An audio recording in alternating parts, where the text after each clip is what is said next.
You never know how strong you are until being strong is the only choice you have.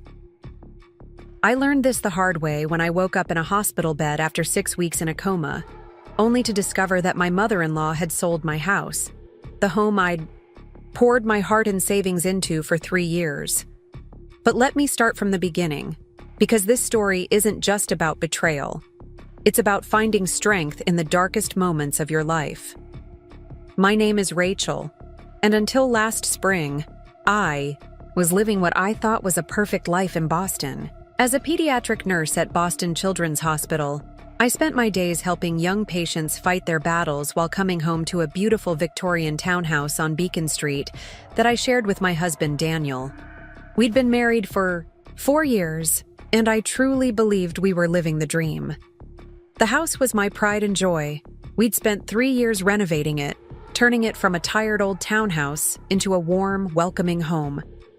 Every weekend was spent picking out paint colors, refinishing hardwood floors, and planning our future in this space. That morning started like any other. I kissed Daniel goodbye as he left for his financial advisory firm, and I headed to my shift at the hospital. The last thing I remember was driving through an intersection on my way to work. They told me later that a truck ran a red light.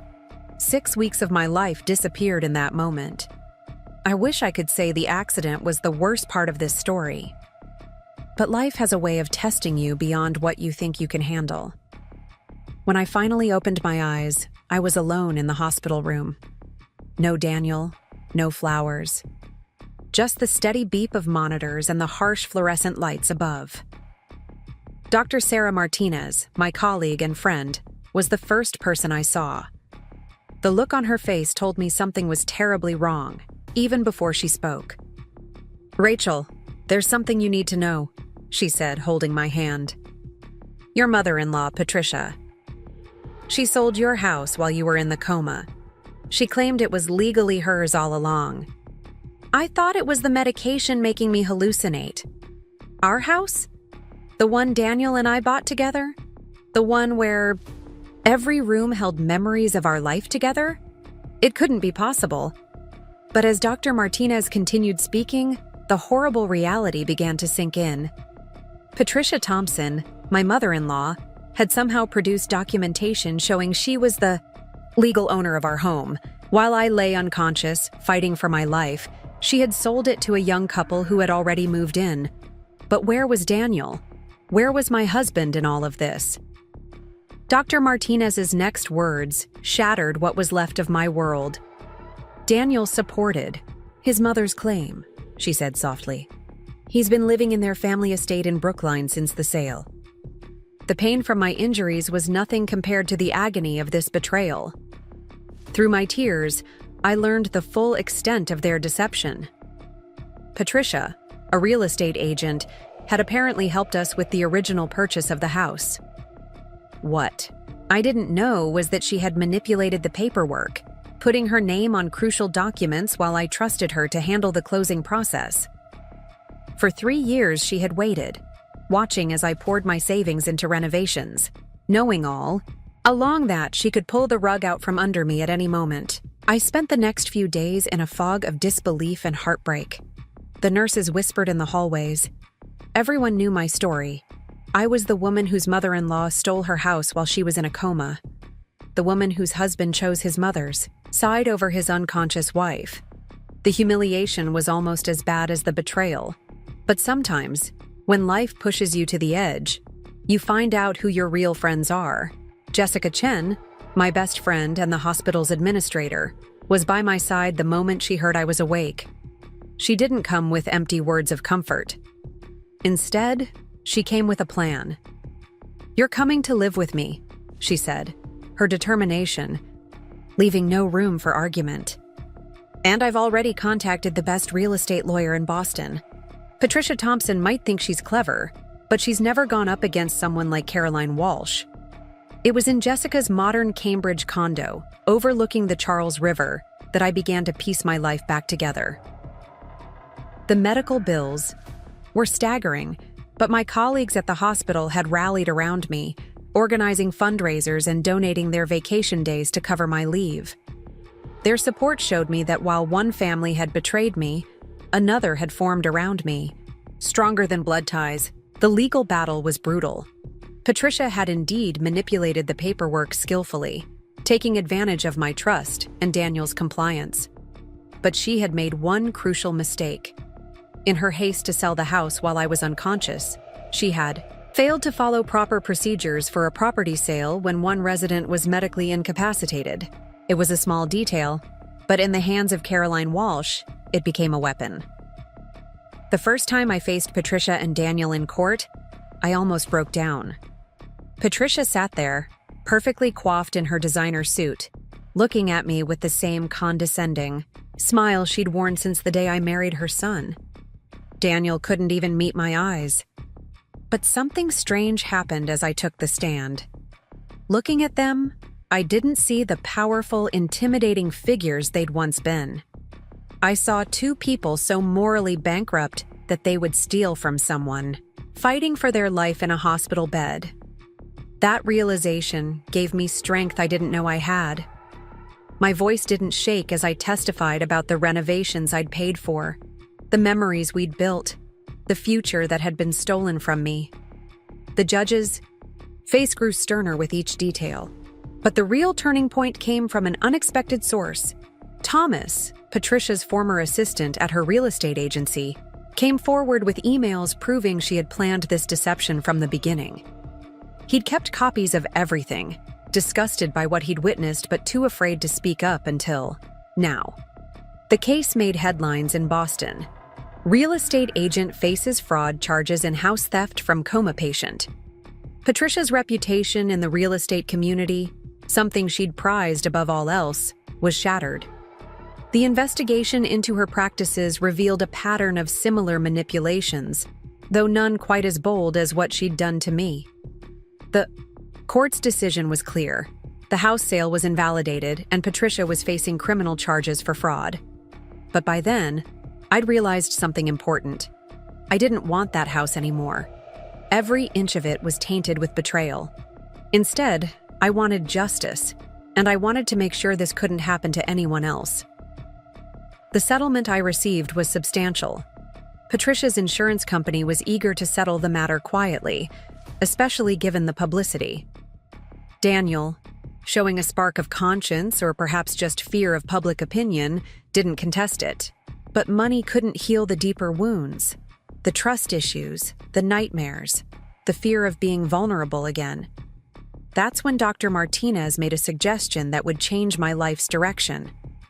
"Rachel," she said during one of our many coffee chats, "have you thought about what you want to do with the settlement? Because I have an idea."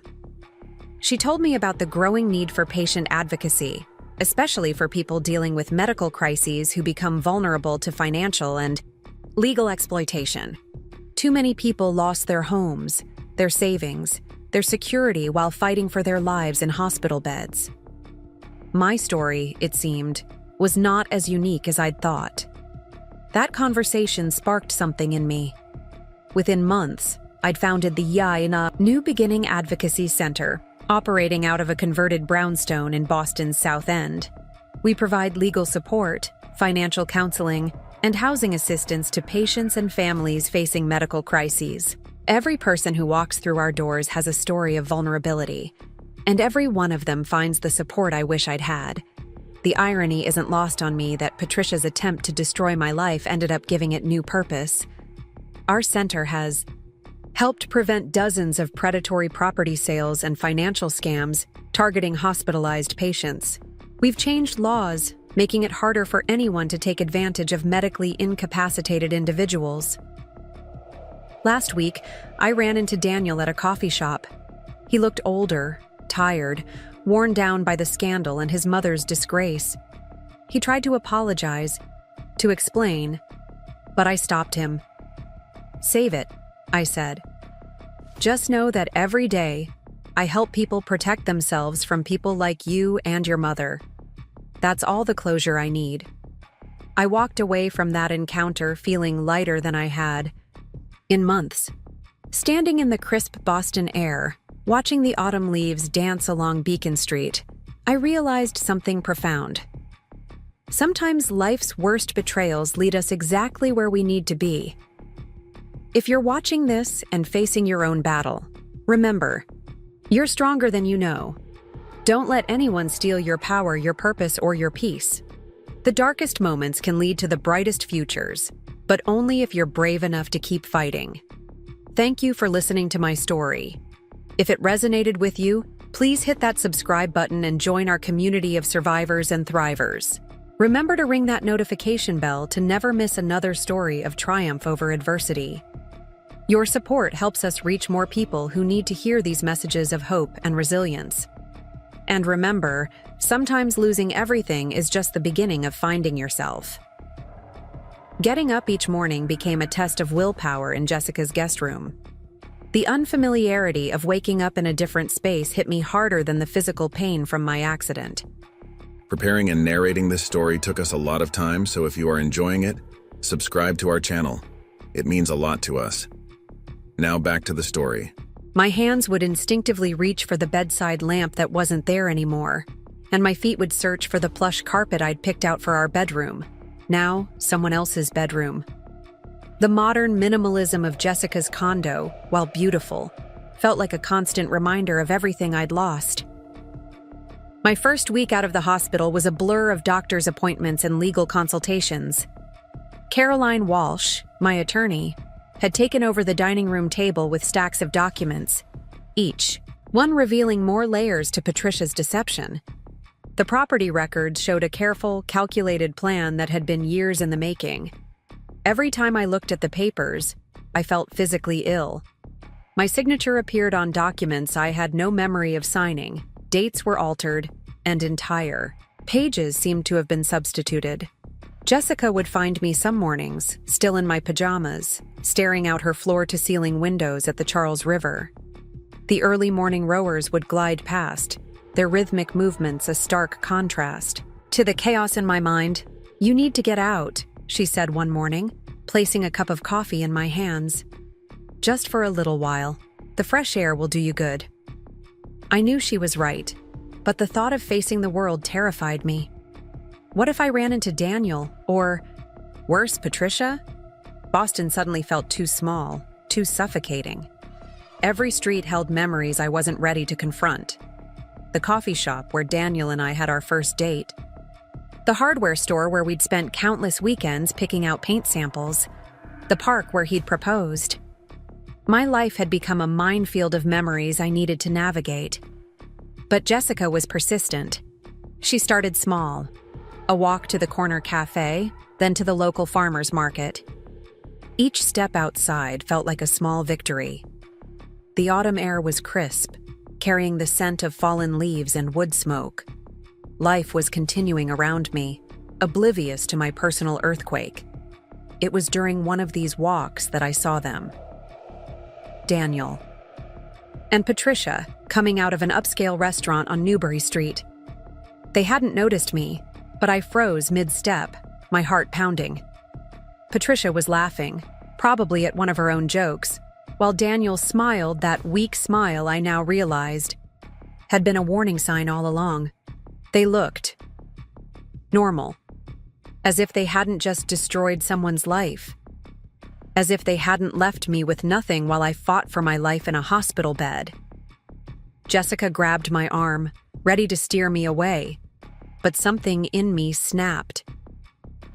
The fog, a victimhood that had surrounded me these past weeks, suddenly lifted. Why was I the one hiding? Why was I the one ashamed? I straightened my spine and walked right past them, head held high. Patricia's laugh cut off abruptly when she saw me. Daniel's face drained of color. "Rachel," he started, taking a step toward me. But I kept walking, my heels clicking purposefully, on the pavement. In that moment, I felt something shift inside me. The crushing weight of betrayal was still there, but it was joined by something else: anger. Not the destructive kind that burns everything in its path, but the kind that forges steel. Back at Jessica's condo, I finally opened the box of personal items the hospital had saved from my accident. My clothes, my phone with its cracked screen, my work ID badge. At the bottom was my nursing certification, slightly bent but intact. Looking at it, I remembered why I'd become a nurse in the first place, to help people at their most vulnerable moments. "I need to go back to work," I announced to Jessica that evening. She looked up from her laptop, surprised. "Are you sure? You still have weeks of medical leave left." I nodded, feeling more certain than I had in weeks. "I need this. I need to feel useful again." Dr. Martinez welcomed me back to the pediatric ward with a warm hug and understanding eyes. The children's faces lit up when they saw me. They hadn't forgotten.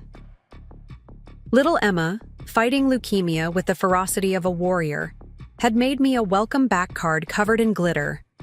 7-year-old Marcus, recovering from heart surgery, saved me half of his Jell-O cup. Being back at work gave my days purpose again, but the nights were still hard. In the quiet hours when Jessica was asleep and the city outside had settled into its nighttime rhythm, the questions would come. How had I been so blind? Why hadn't I seen the signs? The way Patricia had insisted on handling all the paperwork during the house purchase. How she'd always made comments about my name not being on certain documents, playing it off as a clerical error that she'd take care of later. Caroline called with updates almost daily. The investigation into Patricia's real estate dealings had opened a Pandora's box. Other victims were coming forward, first-time homebuyers who'd lost their deposits, elderly clients whose properties had been undervalued and quickly resold for profit. Patricia's perfect facade was cracking, revealing the predator beneath. One evening, as I was leaving the hospital, I ran into Thomas, Patricia's former assistant, in the parking lot. He was visiting his sister, a nurse in the cardiac unit. The guilt was written all over his face when he saw me. "I should have said something sooner," he blurted out. "I knew what she was doing to you was wrong, but I was scared. She had dirt on everyone, kept files on anyone who could threaten her." We ended up talking for hours at a nearby diner, the kind of place Patricia wouldn't be caught dead in. Thomas painted a picture of a woman so consumed by control and appearance that she'd do anything to maintain them. She'd seen me as a threat from the beginning, a middle-class nurse who'd stolen her precious son from the society marriage she'd planned for him. She started planning this the day Daniel proposed to you, Thomas revealed, pushing his coffee cup away. She knew exactly what she was doing when she offered to help with the house purchase. She kept the real documents in a safe in her office, switched them out when needed. Daniel. He knew some of it, but I don't think he knew everything. He was always too afraid to stand up to her. The revelation should have hurt, but instead it filled me with a strange sense of peace. It hadn't been my fault. There was nothing I could have done differently. Patricia's manipulation had been too perfect, too calculated. But now her house of cards was falling, and I was still standing. That night, I couldn't sleep. I sat in Jessica's living room, watching the city lights reflect off the river. The anger that had been building inside me was transforming into something else. Determination. Patricia had taken my house, my marriage, my sense of security. But she hadn't taken my strength, my skills, or my ability to rebuild. I opened my laptop and started researching patient advocacy organizations, medical legal partnerships, support groups for victims of fraud. The more I read, the more I realized how many people faced similar situations, vulnerable patients whose lives were upended while they were fighting for their health. The system that was supposed to protect them was full of loopholes that people like Patricia knew how to exploit. Jessica found me still awake at dawn, surrounded by notes and printouts.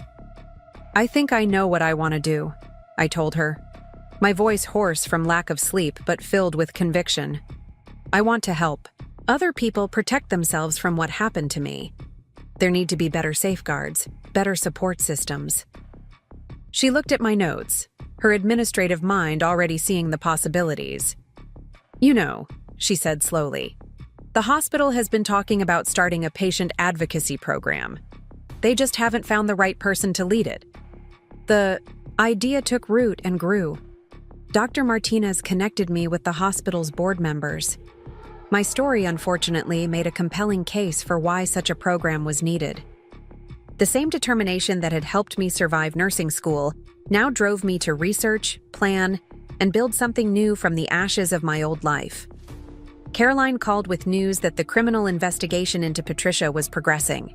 They'd found evidence of multiple fraudulent property deals spanning years.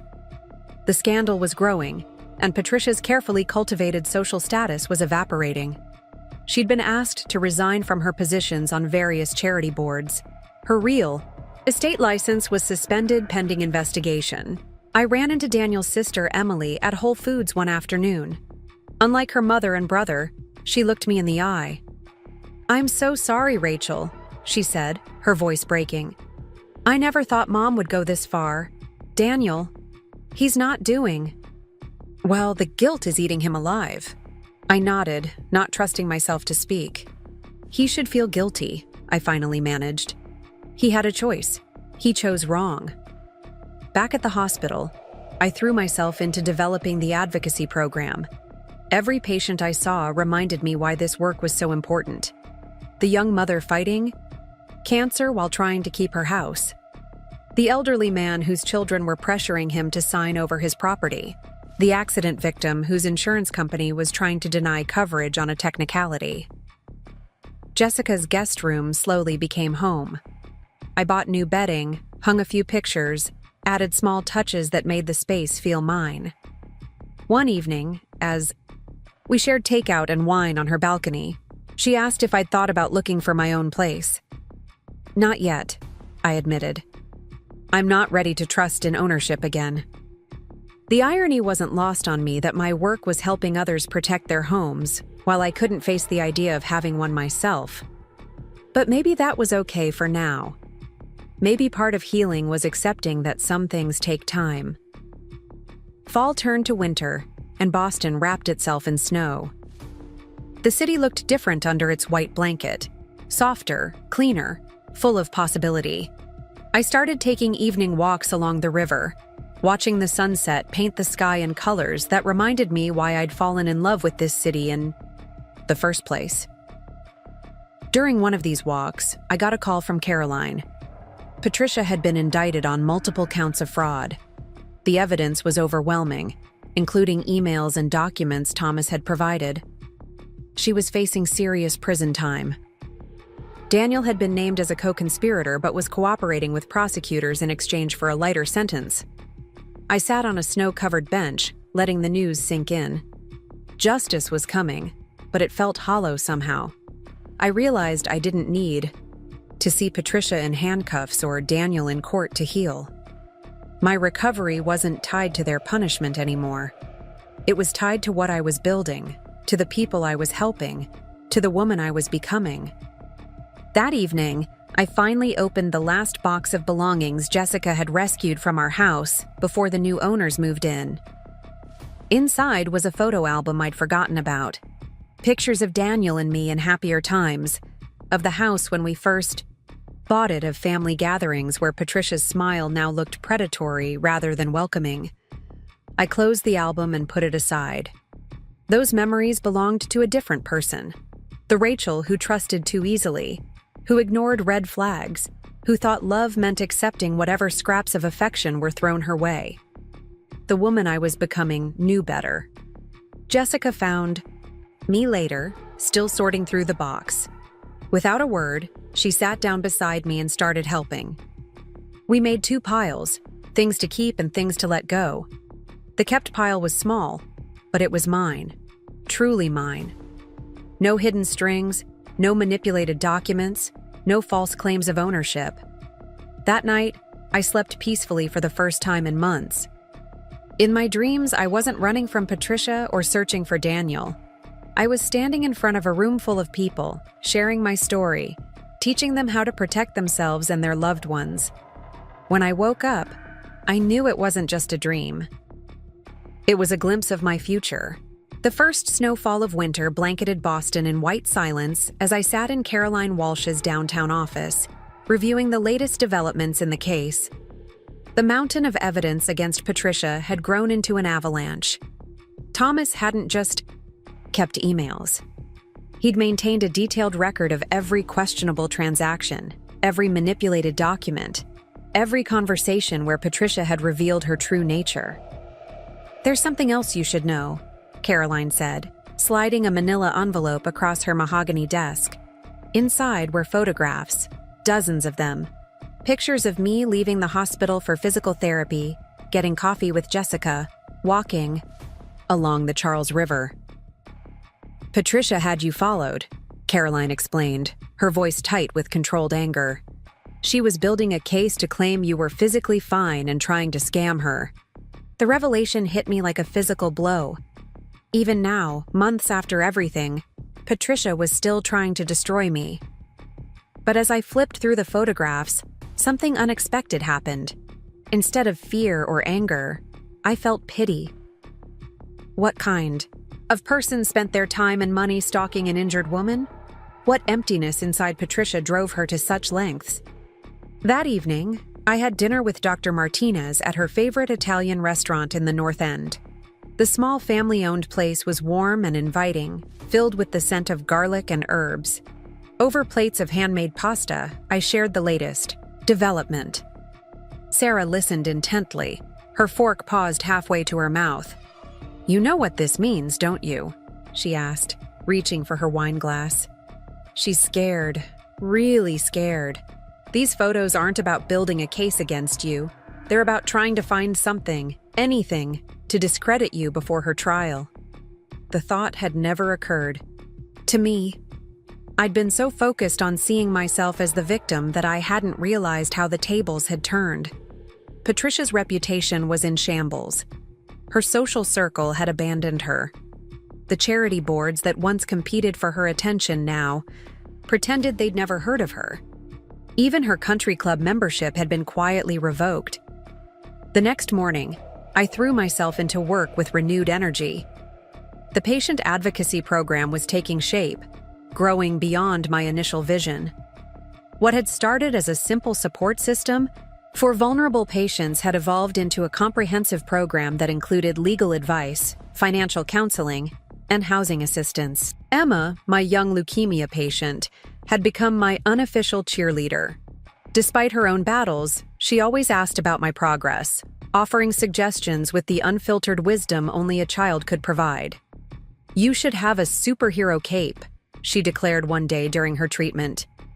"Like a real superhero, but instead of fighting bad guys with powers, you fight bad guys with papers." Her words stayed with me, making me smile at unexpected moments. In a way, she was right. This wasn't just about my story anymore. It was about fighting a different kind of villain, the kind that prey on people when they're most vulnerable.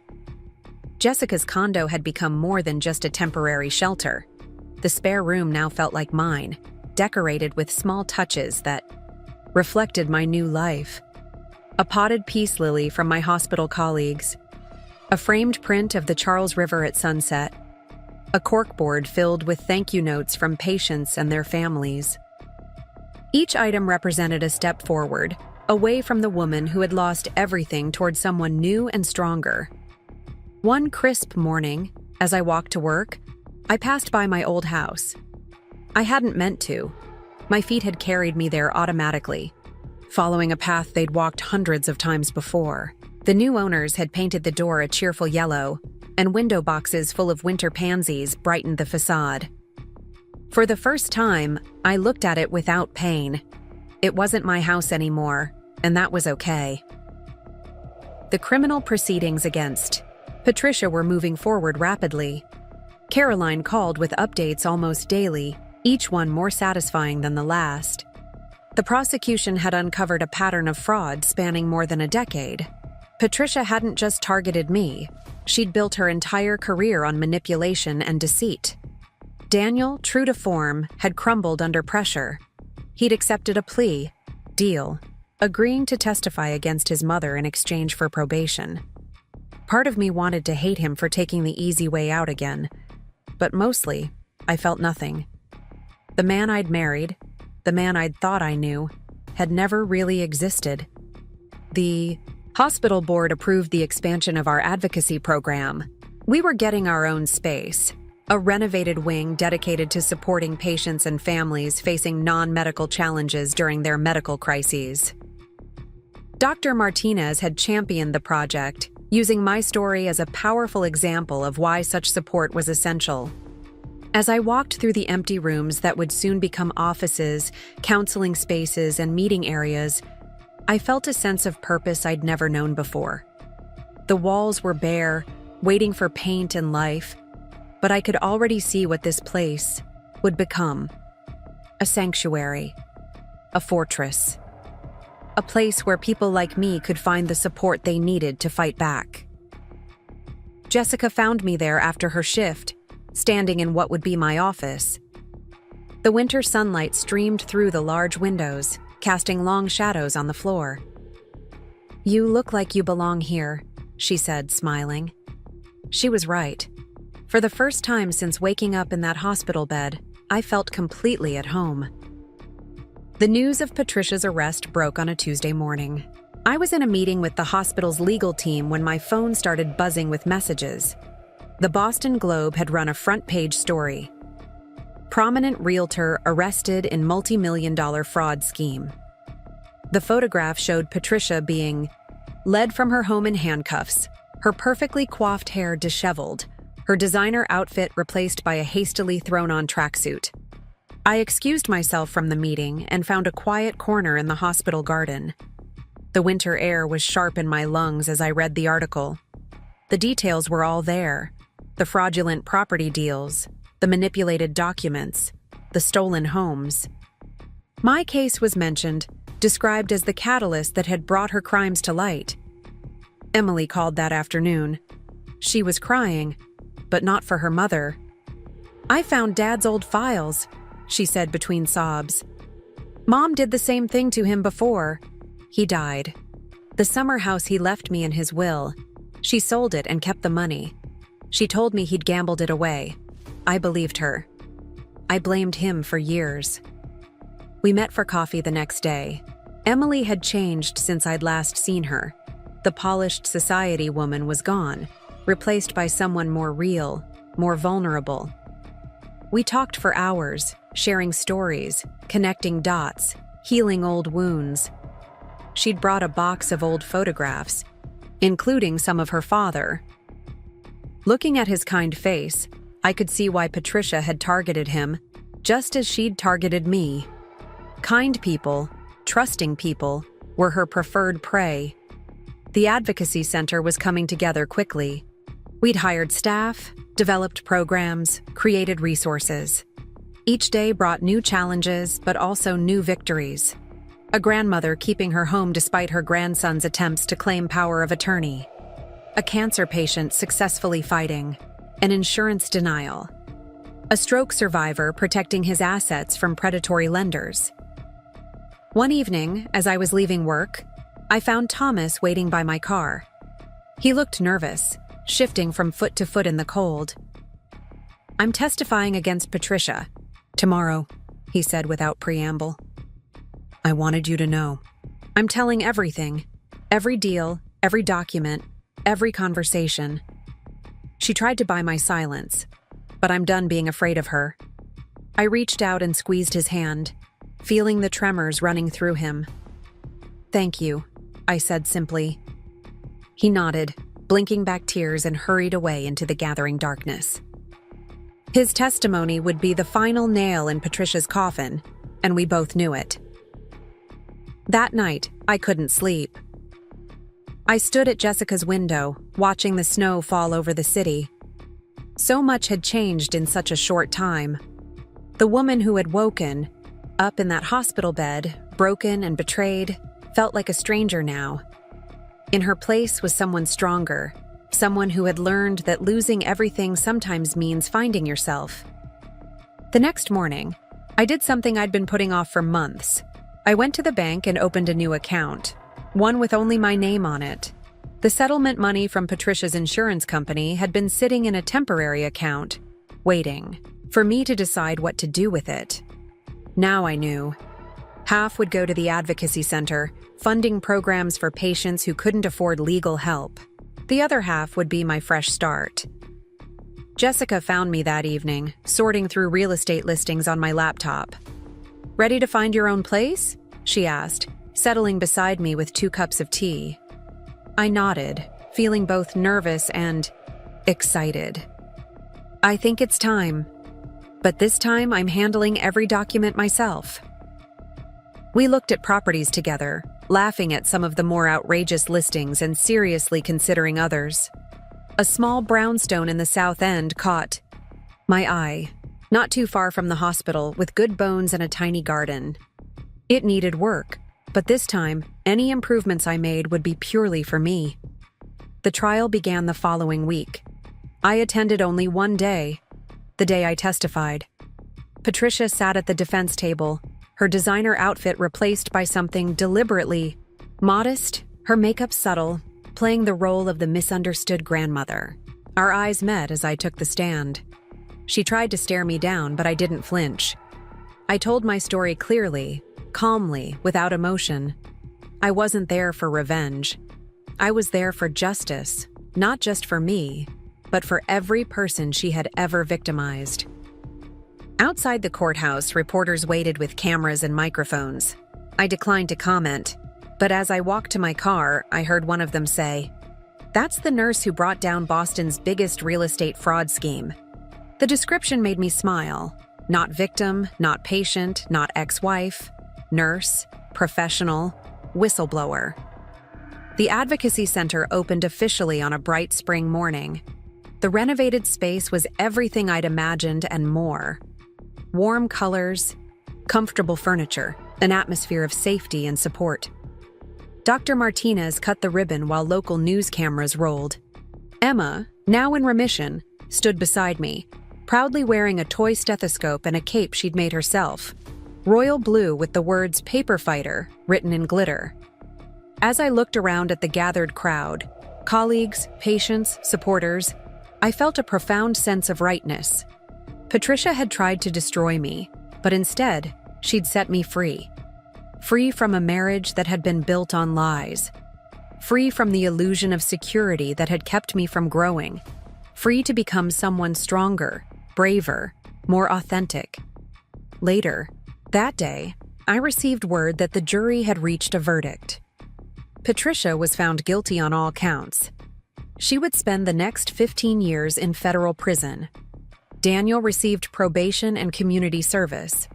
The news felt anticlimactic somehow. I was already living my happily ever after. That evening, I signed the papers on my new home. The brownstone in the South End, with its crooked stairs and weathered facade, represented more than just a place to live. It was a symbol of my rebirth, my resilience, my determination to build something real and lasting on my own terms. As I stood in the empty living room, keys in hand, I thought about the journey that had brought me here. The betrayal that had seemed like an ending had really been a beginning. The loss that had felt like destruction had been a foundation. Sometimes, life's greatest gifts come disguised as its cruelest blows. I opened the windows, letting in the spring breeze. Somewhere in the distance, church bells were ringing, and the sound of children playing floated up from the street below. I was home. Not in a house that someone else could steal, but in a life I had built for myself, brick by brick, choice by choice, day by day. The sun was setting, painting the walls with streaks of gold. Tomorrow, I would start making this space my own. But for now, I simply stood there, breathing in the possibility of new beginnings and the sweet certainty of knowing exactly who I was and what I was capable of surviving. The first rays of morning sunlight filtered through the newly installed stained glass window in my brownstone, casting kaleidoscope patterns across the hardwood floors. 6 months had passed since I'd bought this place, and slowly, but surely, it was becoming a reflection of who I truly was. Each renovation decision, every paint color, Each piece of furniture had been chosen with deliberate care. No one else's input needed or wanted. My morning routine had evolved into something sacred. Coffee on the small balcony overlooking the South End's historic streets, watching the neighborhood come alive.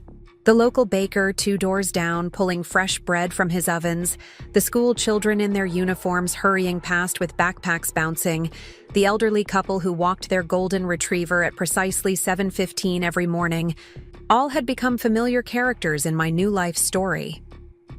The Advocacy Center was thriving beyond my wildest expectations. What had started as a response to personal tragedy had grown into something that touched hundreds of lives. This morning, we were expecting our 100th client, a milestone that felt surreal. Each person who walked through our doors carried their own story of vulnerability, their own fears, their own need for protection. My phone buzzed with a message from Emily. Since the trial, our unexpected friendship had deepened into something neither of us could have predicted. She'd found her voice, stepping out of Patricia's shadow to become an advocate for financial literacy education. Her text contained a link to her latest blog post, How to Protect Your Assets When Family Becomes Toxic. The irony wasn't lost on either of us.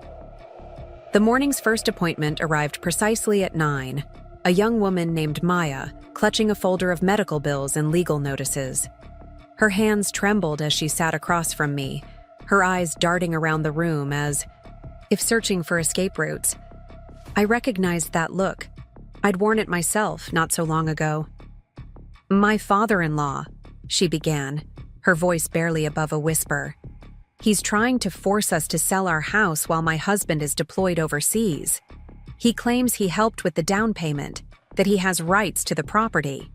But the money was my husband's inheritance from his mother. I have all the documentation, but he's so confident, so intimidating. He keeps saying no one will believe me." As I listened to Maya's story, I felt a familiar fire ignite in my chest. The details were different, but the pattern was the same. Someone with power trying to exploit a moment of vulnerability. I reached for my phone and sent a quick text to Caroline. Within minutes, she'd cleared her morning schedule. While we waited for Caroline to arrive, I shared some of my own story with Maya. Not to overshadow her experience, but to show her she wasn't alone, that survival was possible, that fighting back wasn't just an option, but a necessity. The tension in her shoulders began to ease as she realized she'd found allies in her battle. Caroline swept in like a force of nature, her trademark red blazer bright against the office's calm blue walls. She listened to Maya's situation, asked pointed questions, and began outlining a strategy. I watched Maya's expression shift from despair to hope as Caroline explained how we could protect her home and her rights. After Maya left, armed with a plan and our full support, Caroline lingered in my office. "You know," she said, settling into one of the visitor chairs, "we're seeing a pattern here. These cases keep coming, and they all have common elements. Family members exploiting medical situations, deployed service members, elderly parents. There's a gap in the law that needs addressing."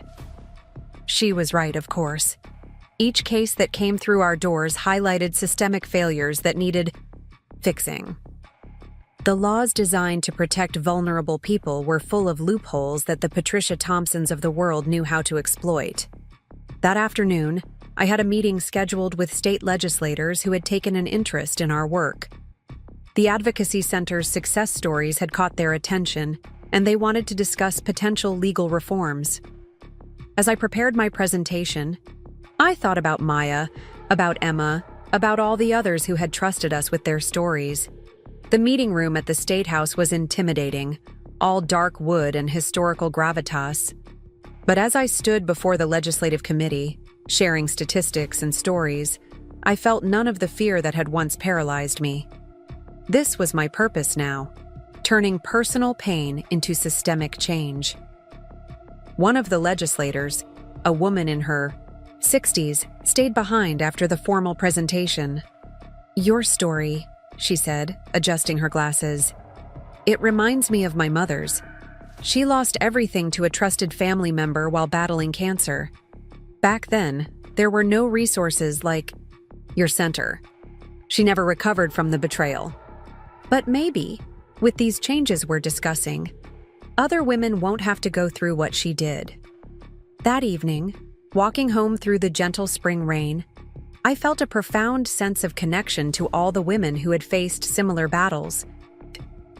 Those who had lost, those who had won, those still fighting. The rain created halos around the streetlights, and the wet cobblestones reflected the city lights like scattered stars.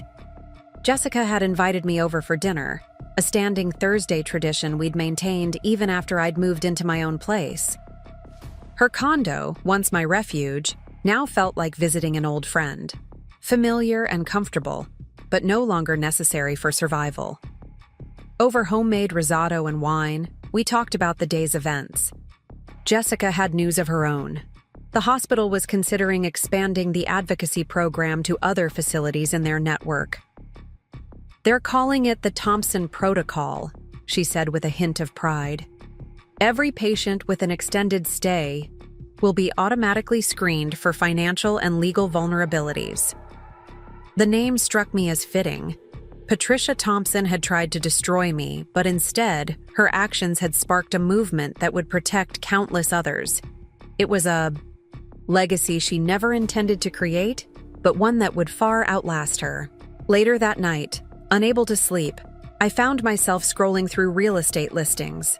Not for myself this time, but researching property values for a case we were handling. A familiar address caught my eye. My old house was back on the market. The yellow door was still cheerful in the listing photos, the window boxes still bright with flowers. For a moment, I let myself remember the dreams I'd had for that house, the life I'd planned within its walls. But the memories no longer hurt. They felt like scenes from someone else's story, a book I'd read long ago but no longer needed to keep, on my shelf. My phone lit up with a text from Dr. Martinez. A new patient had been admitted, a woman who'd been in a car accident similar to mine. She was asking for me specifically, having read about the advocacy center in a hospital brochure. "Some stories need to be heard by someone who understands," Sarah wrote. "Are you up for a visit tomorrow?" Of course I was. These moments, these connections, were what gave meaning to everything I'd endured. Each person who found their way to us was an opportunity to transform pain into purpose, fear into strength, isolation into community. The next morning, I stopped by the local coffee shop before heading to the hospital. The owner, Maria, knew my usual order and had it ready before I reached the counter. "You're wearing your warrior face today," she observed with a knowing smile. She wasn't wrong. Some days required extra armor, even if that armor was just a perfectly made latte and a determined spirit. The hospital corridors felt different now. Where I'd once hurried through them focused solely on medical tasks, I now saw them as spaces where lives could change in an instant, where vulnerability could either break someone or become their strength. The patient I was visiting, Sandra, was still in the early stages of trauma, physical and emotional. Her room was dim, the morning light barely penetrating the drawn blinds. Her husband sat beside her bed, holding her hand, his face etched with worry. I recognized that look too. The helpless anguish of watching someone you love suffer while feeling powerless to protect them. As I shared my story with Sandra and her husband, I could see the moment understanding dawned in their eyes.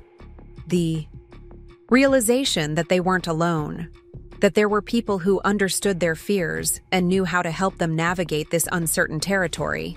By the time I left, they had appointments scheduled with both legal and financial advisors from our center. Back at my office, I found Emily waiting for me. She'd brought lunch, her way of marking the anniversary of Patricia's sentencing. We didn't talk about her mother much these days, but today felt different. "I visited her last week," Emily said, unwrapping her sandwich. "She's different, smaller somehow. She talked about you, actually. Said she underestimated you." Coming from her, that's practically an apology. I let that information settle, trying to find where it fit in my emotional landscape. Patricia's opinion of me no longer held any power, but her recognition of her own mistakes felt like the closing of a circle. "How does it feel?" I asked Emily, being free of her influence. Emily's smile was genuine, if a bit sad, like waking up from a long dream. Sometimes I catch myself thinking, what would Mom say about something, and then I remember, her opinion doesn't matter anymore. I get to choose who I want to be.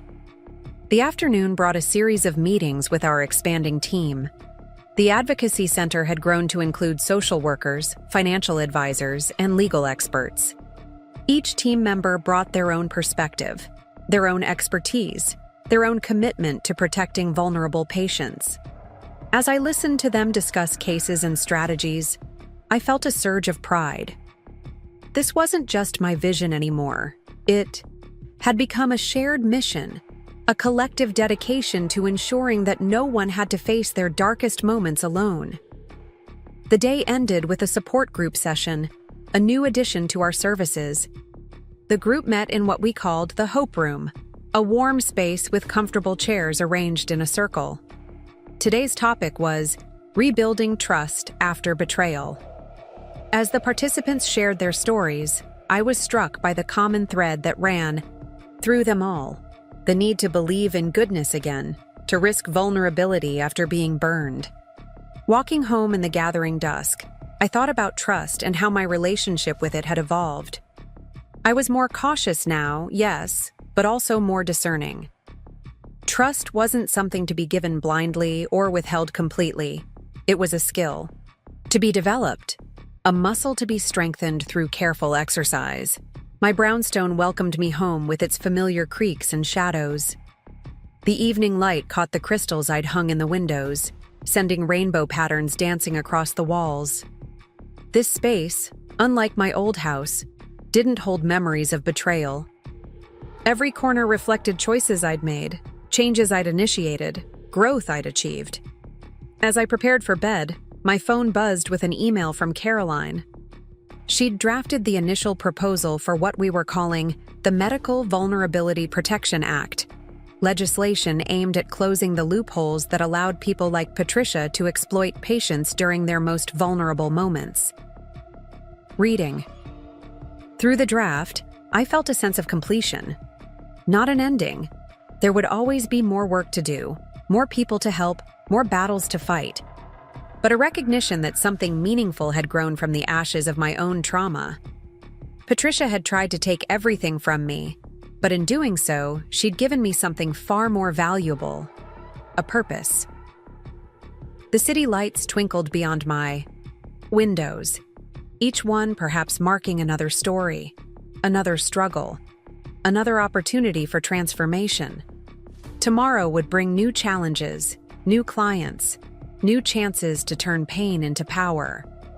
But for now, in the quiet of my own space, I was exactly where I needed to be: strong, centered, and ready for whatever came next. Summer arrived in Boston with a wave of humid air that made the brownstone's old walls sweat. I'd taken to working early mornings at the Advocacy Center, watching the sunrise paint the city in shades of possibility while reviewing case files. The quiet hours before the office officially opened had become my time for reflection and planning. This morning's solitude was interrupted by an unexpected visitor. Through the glass doors, I saw a familiar figure: Patricia's former colleague, Robert Chen, from the real estate agency. He stood hesitantly at the entrance, his usual confident demeanor notably absent. My finger hovered over the security buzzer as I debated whether to let him in. Robert had been one of the few who'd testified against Patricia willingly, without needing a subpoena. His testimony had revealed crucial details about her broader network of fraud. Still, seeing him brought back memories I'd rather leave buried. After a moment's hesitation, I pressed the buzzer. "I'm sorry to come so early," he said, settling into one of the visitor chairs in my office. "But I needed to speak with you privately." He pulled out a thick manila envelope from his briefcase. We found more documents in the agency's old storage unit. Things Patricia had hidden years ago. There are other victims, Rachel. People who never knew they were deceived.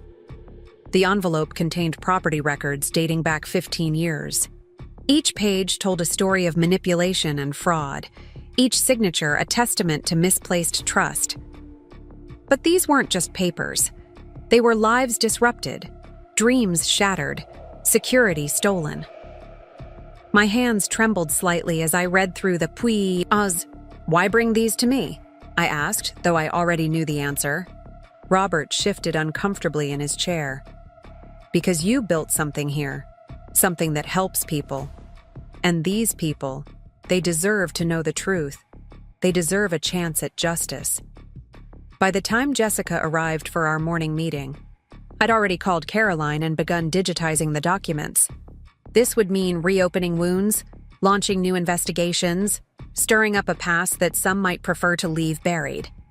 But truth, I'd learned, had a way of demanding to be heard. The day unfolded in a blur of activity. Caroline arrived with her team of paralegals, setting up a makeshift command center in our conference room.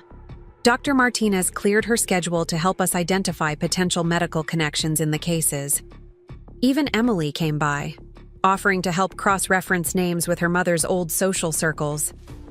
As we worked, patterns emerged. Patricia had particularly targeted families dealing with medical crises, people too preoccupied with health concerns to notice financial manipulation. She'd used hospital records, obtained through who knows what means, to identify vulnerable targets. The scope of her operation was even larger than we'd imagined. Around midday, my phone rang, a number I didn't recognize. The voice on the other end belonged to James Foster, a reporter from the Globe who'd covered Patricia's trial. I heard rumors about new evidence, he said without preamble. Care to comment? I'd learned to be cautious with the press, but James had always reported fairly on our work. We agreed to meet at a small cafe around the corner from the center. Over coffee, I explained what we'd discovered, careful to protect the identities of potential victims while emphasizing the systemic nature of the fraud. This isn't just about Patricia anymore, I explained, watching him take notes. It's about exposing how these schemes work, how they target people at their most vulnerable moments. It's about preventing it from happening again. James looked up from his notebook, his expression thoughtful. You know, when I first covered your story, I thought it was an isolated incident. Dramatic, but isolated. Now I'm seeing it's part of something much bigger. Would you be willing to work with me on a series of articles? Really dive deep into this issue? The proposition was both exciting and terrifying. More publicity meant more scrutiny, more questions, more painful memories dredged up. But it also meant more awareness, more potential for change, more people learning to protect themselves. That evening, as I locked up the office, I noticed a woman lingering near the entrance. She seemed uncertain, clutching a newspaper clipping that I recognized as one of the articles about Patricia's trial. When she saw me, she straightened up, squaring her shoulders. "Ms. Thompson?" she asked, then quickly corrected herself. I know that's not your name anymore. I'm Margaret Wells. Patricia Thompson handled my mother's estate sale 10 years ago. I've always felt something wasn't right, but I could never prove it. When I read about what she did to you..." We ended up talking for hours. Margaret's story had eerie parallels to others we'd uncovered. A vulnerable family, a trusted professional, documents that never quite added up. By the time she left, she had an appointment with Caroline and a glimmer of hope in her eyes. The next few weeks passed in a whirlwind of activity. James's articles began running in the Globe, each one generating new leads, new stories, new connections. The Advocacy Center's phone rang constantly. Emily helped us set up a dedicated hotline for people who suspected they might have been victims of similar schemes. One morning, I arrived at the center to find a small group of people waiting outside. They weren't clients or reporters. They were former victims of Patricia's schemes, people who'd already been through our program. They'd organized themselves into a support network, meeting regularly to share resources and encouragement. "We want to volunteer," their spokesperson, a retired teacher named Grace, explained. "We've been where these people are. We know what it feels like to doubt yourself, to wonder if you're crazy for suspecting something's wrong. Maybe we can help." Their offer touched something deep inside me. This was how healing happened, not just through legal victories or financial settlements, but through connection, through turning victims into advocates, through transforming pain into purpose. We created a peer support program, training former clients to mentor new ones. The initiative quickly became one of our most successful services. There was something powerful about hearing "I believe you" from someone who'd walked a similar path. Caroline's office became a hub of activity as she coordinated multiple legal actions. The new evidence had opened possibilities for additional charges against Patricia. But more importantly, it provided leverage for civil suits that could help victims recover their losses. One afternoon, as I was reviewing case files, Jessica appeared in my doorway. "Have you seen this?" she asked, holding up her tablet. On the screen was an article from a legal journal discussing what they called the Boston Model, our advocacy center's approach to protecting vulnerable patients from financial exploitation. They're implementing similar programs in hospitals across the country, Jessica continued, her eyes bright with excitement. "You've started a movement, Rachel. This is becoming the new standard of care."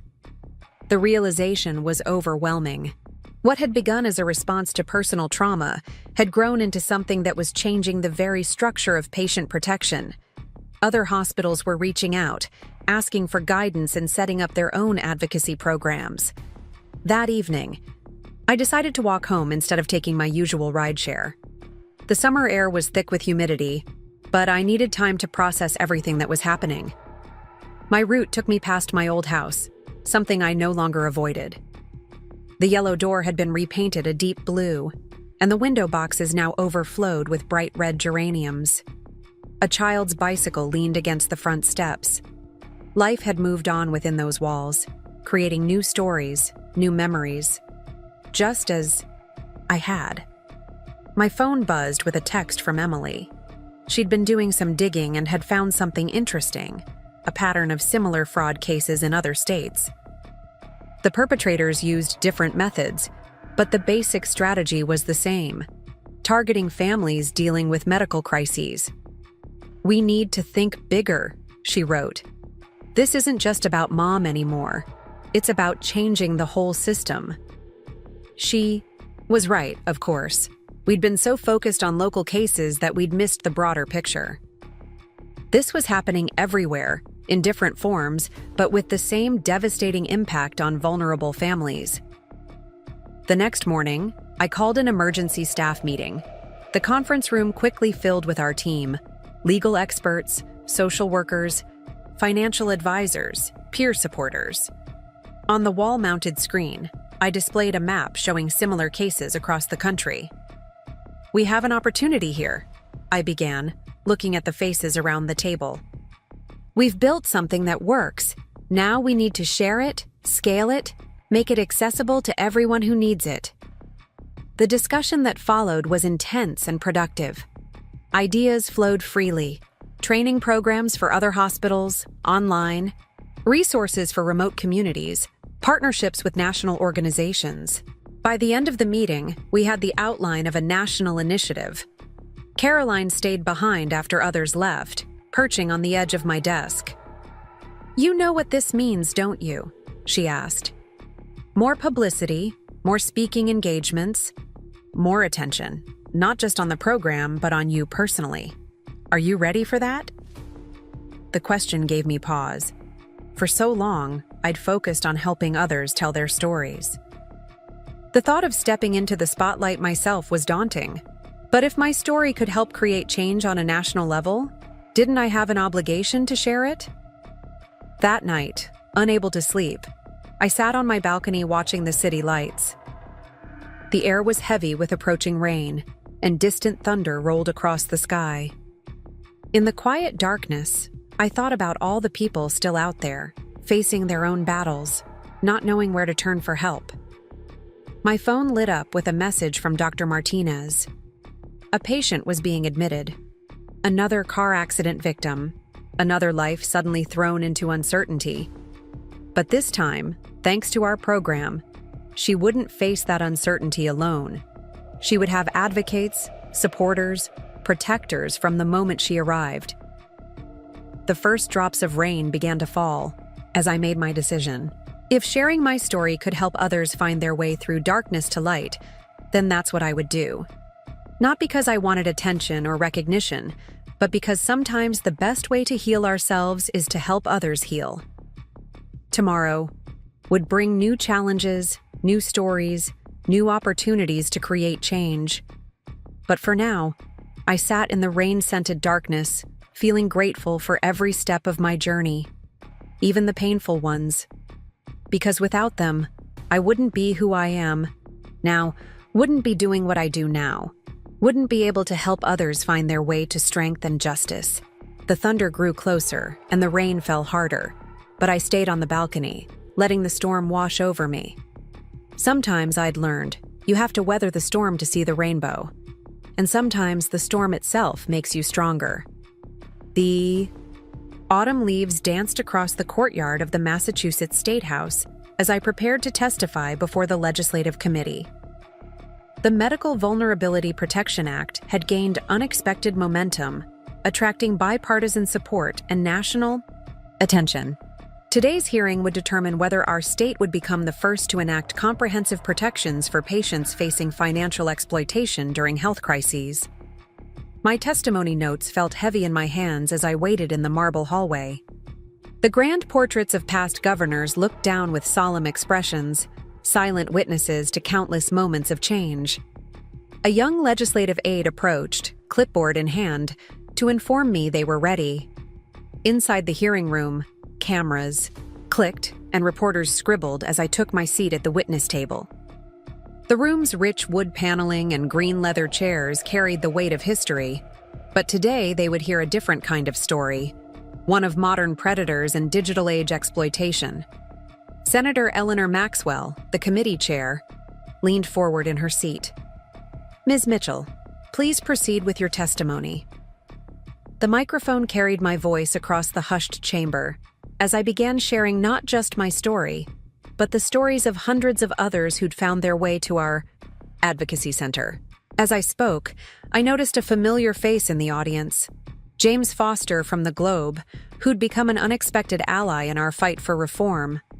Beside him sat Margaret Wells, Grace Thompson, and other survivors who'd chosen to attend, forming a silent chorus of support. The questions from legislators were pointed and practical. How would these protections be implemented? What would they cost? How would they affect legitimate property transactions? I had anticipated these concerns, armed with data from our center's cases and research from similar programs in other countries. During a brief recess, I stepped into the hallway for water and found myself face to face with a silver-haired man in an expensive suit. Richard Blackwood, he introduced himself, extending his hand. I represent the Massachusetts Association of Realtors. We need to talk. My guard instantly rose. The Realtors Association had been our strongest opposition, claiming the proposed regulations would hamper legitimate business. But Richard's expression held none of the hostility I'd expected. Your testimony. It made me think of my sister, he said quietly. She lost everything while battling cancer last year. Maybe if these protections had been in place. Back inside the hearing room, Richard requested to speak. To everyone's surprise, he announced the association's support for the bill, with some minor amendments. The energy in the room shifted palpably. This was no longer just a victim's crusade, but a collaborative effort for change. The day's final surprise came from an unexpected quarter. a junior representative from Western Massachusetts approached me after the hearing. "My office has been researching similar cases nationwide," she said, handing me a thick folder. "This isn't just a Massachusetts problem. We need federal legislation."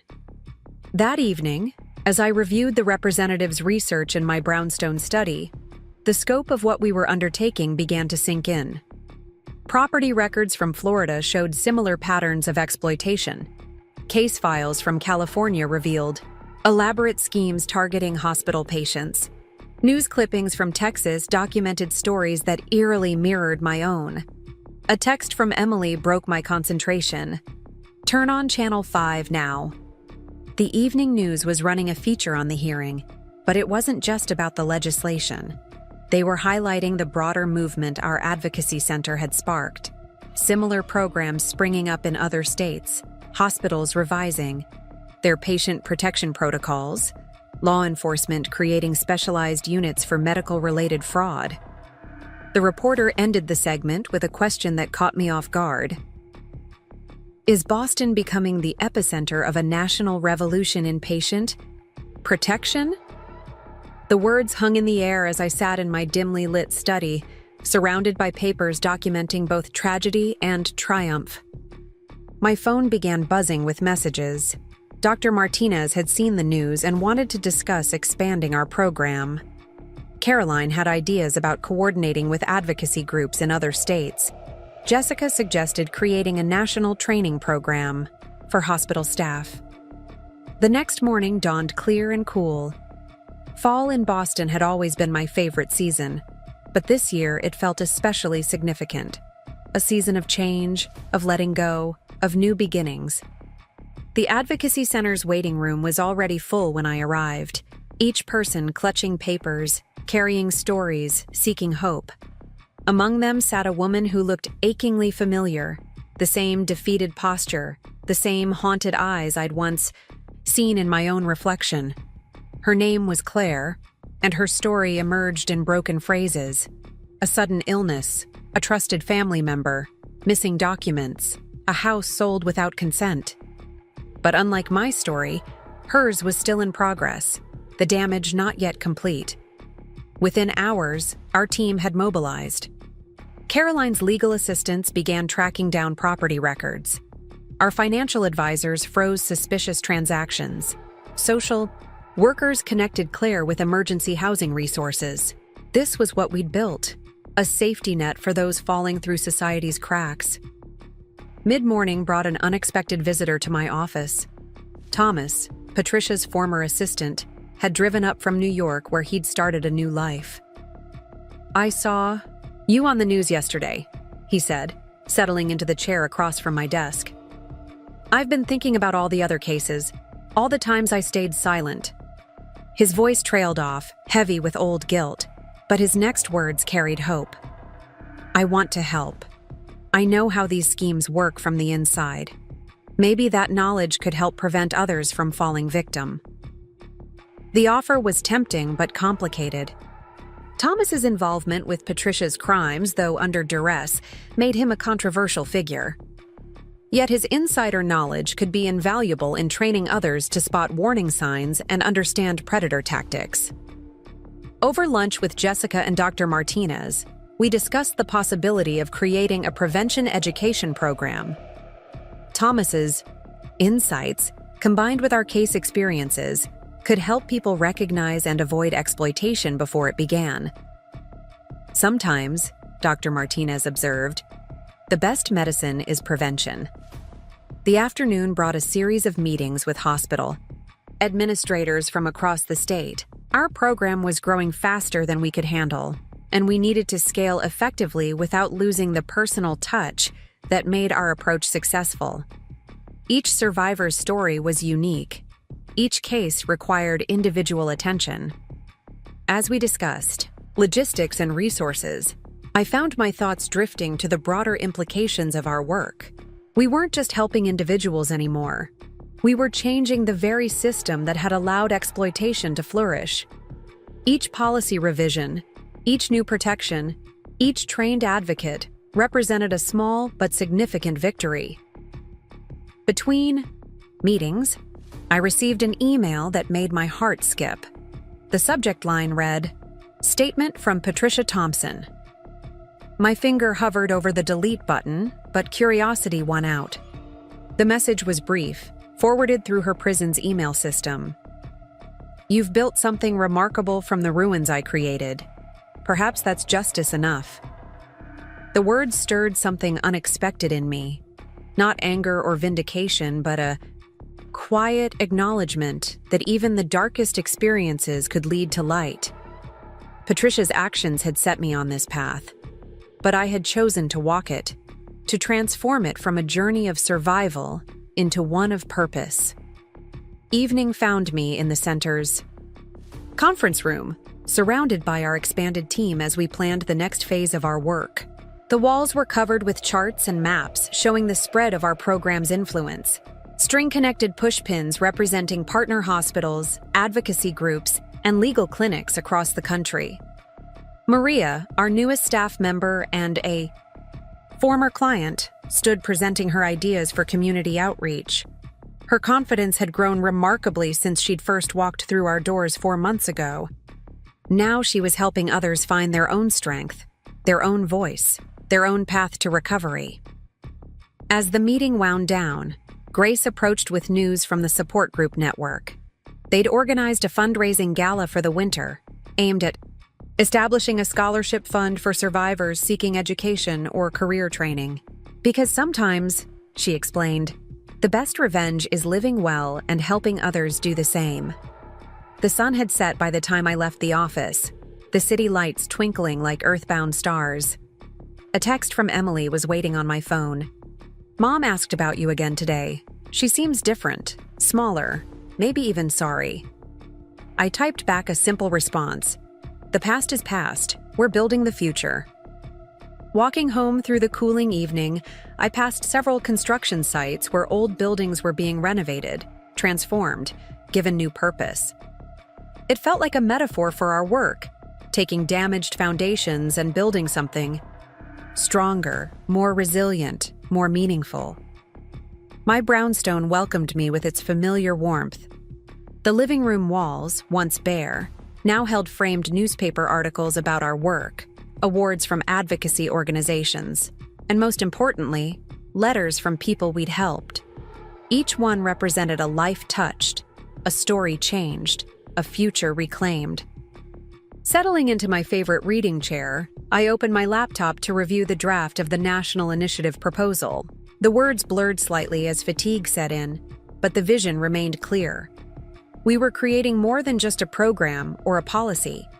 We were building a movement, a community, a legacy of protection and empowerment. Tomorrow would bring new challenges, new stories, new opportunities to effect change. But tonight, in the quiet of my own space, I felt the full circle of my journey. From victim to survivor to advocate to leader, each role building on the last, each experience adding depth and purpose to the next. The city sounds drifted up from the street below, traffic, voices, the distant wail of a siren. Somewhere out there, someone else was facing their moment of crisis, their time of vulnerability. But because of what we'd built, they wouldn't have to face it alone. That knowledge, more than any personal triumph, made every step of my journey worthwhile. A light dusting of early winter snow coated Boston as I stepped onto the stage at the National Conference on Patient Rights. The convention center's grand ballroom was packed with medical professionals, legal experts, and advocates from across the country. My keynote speech notes felt like they were burning a hole in my pocket, but I'd decided to speak from the heart instead. Looking out at the sea of faces, I spotted familiar ones among the crowd. Dr. Martinez sat in the front row, beaming with pride. Caroline had taken a break from her busy schedule to attend. Even James Foster from the Globe was there, pen poised over his notepad, ready to document this milestone moment. The microphone picked up my voice as I began sharing not just my personal journey, but the collective stories of thousands who'd found their way to our network of advocacy centers. Each case represented a life disrupted, a trust betrayed, but also a chance for redemption and rebuilding. Midway through my speech, the door at the back of the ballroom opened quietly. Through the bright stage lights, I caught a glimpse of Daniel, slipping into a rear seat. My former husband looked older, grayer, his shoulders carrying the weight of choices made and paths not taken. For a moment, our eyes met across the crowded room, and I felt nothing but peaceful indifference.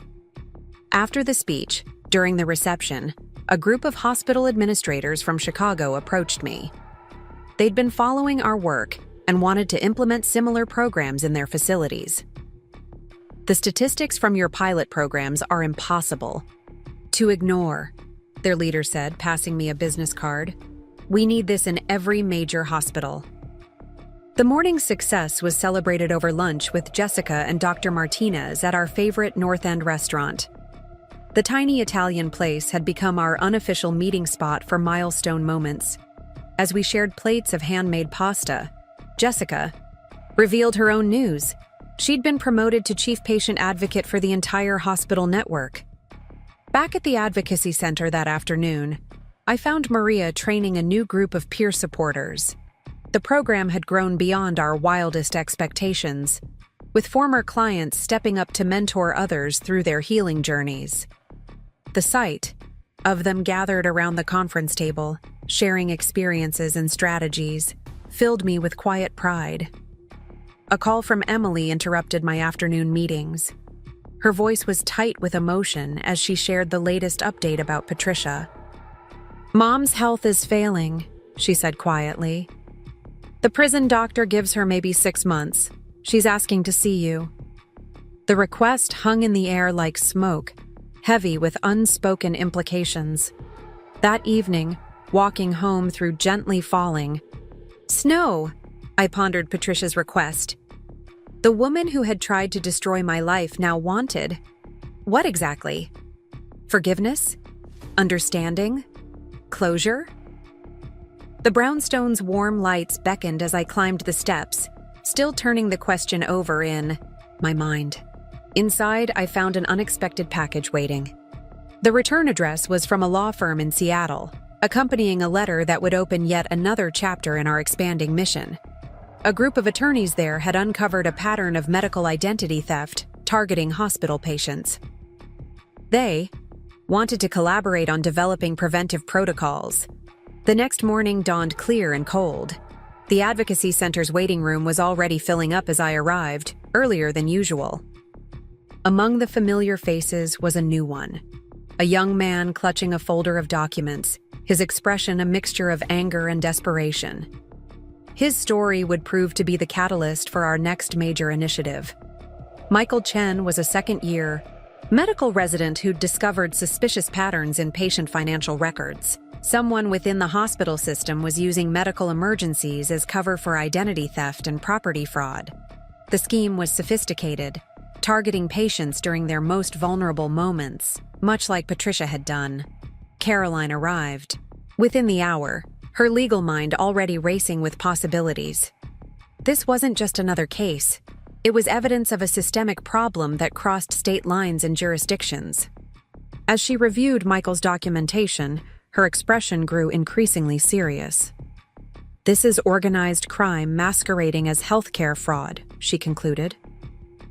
By midday, our conference room had transformed into a command center. Dr. Martinez coordinated with hospital security teams across the network.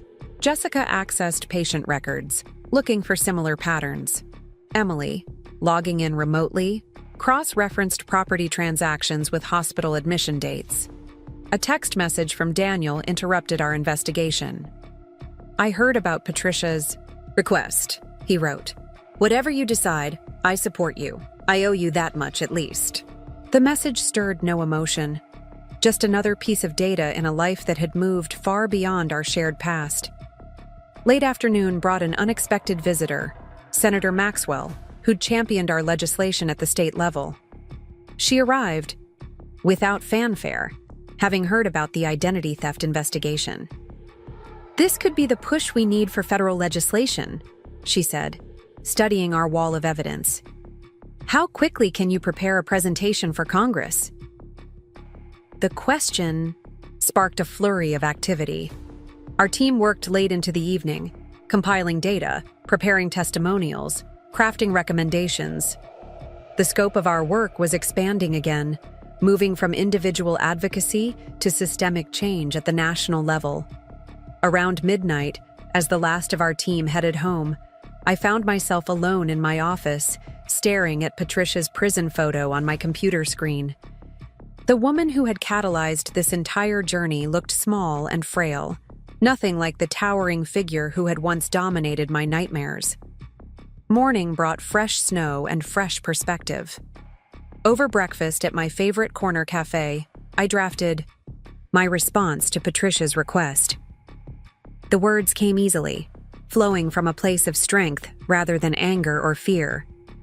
I would see her, not for her sake, but for mine, to close this chapter fully and finally.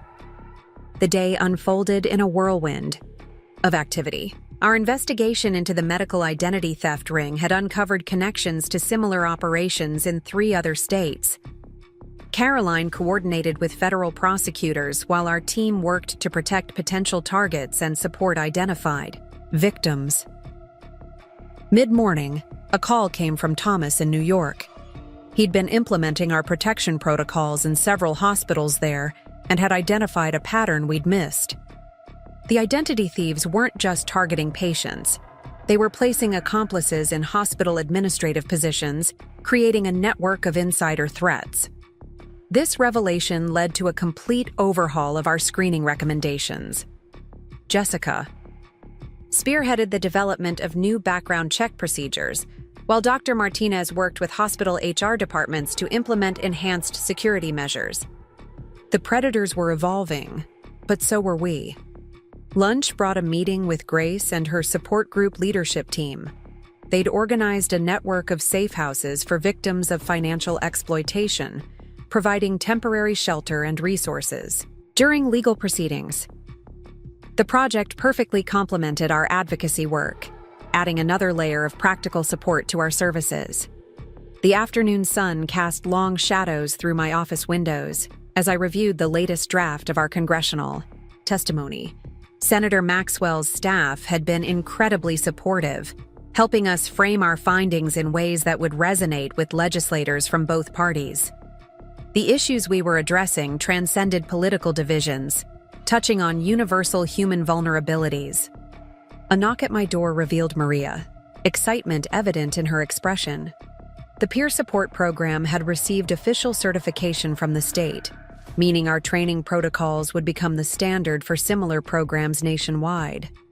It was another small victory in our larger battle for comprehensive patient protection. Evening found me in the hospital chapel, a quiet space I'd discovered during my own recovery. The peaceful atmosphere helped clear my mind as I prepared for tomorrow's visit with Patricia. The decision to see her wasn't about forgiveness. It was about demonstrating the power of moving forward, of transforming pain into purpose. Back home, I discovered an email from Claire, one of our first clients after opening the advocacy center. She'd not only recovered her property, but had gone on to law school, inspired by her experience with us. Her message included a draft of her thesis on patient rights and financial protection laws, dedicated to our center's work. The night wrapped me in quiet contemplation as I sat in my study, surrounded by the evidence of how far we'd come. Photos of successful cases lined the walls, alongside news clippings and thank you letters. Each item represented a life touched, a story changed, a future reclaimed from the brink of despair. Tomorrow would bring new challenges. The prison visit, the ongoing investigation, the congressional preparation. But tonight, in the peaceful solitude of my home, I felt ready for whatever lay ahead. The journey that had begun with one woman's betrayal had grown into a movement that was changing lives across the nation. A text from Jessica reminded me of our early morning meeting with hospital administrators. We would be presenting our findings on the identity theft ring and proposing new security measures. The work never really stopped, but that was okay. This was no longer just a job or a mission. It was my life's purpose.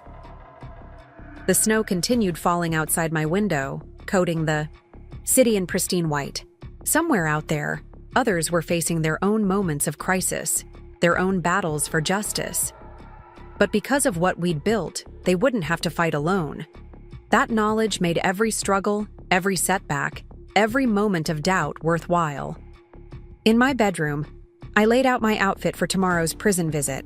Professional, confident, armor against whatever emotional storms might come.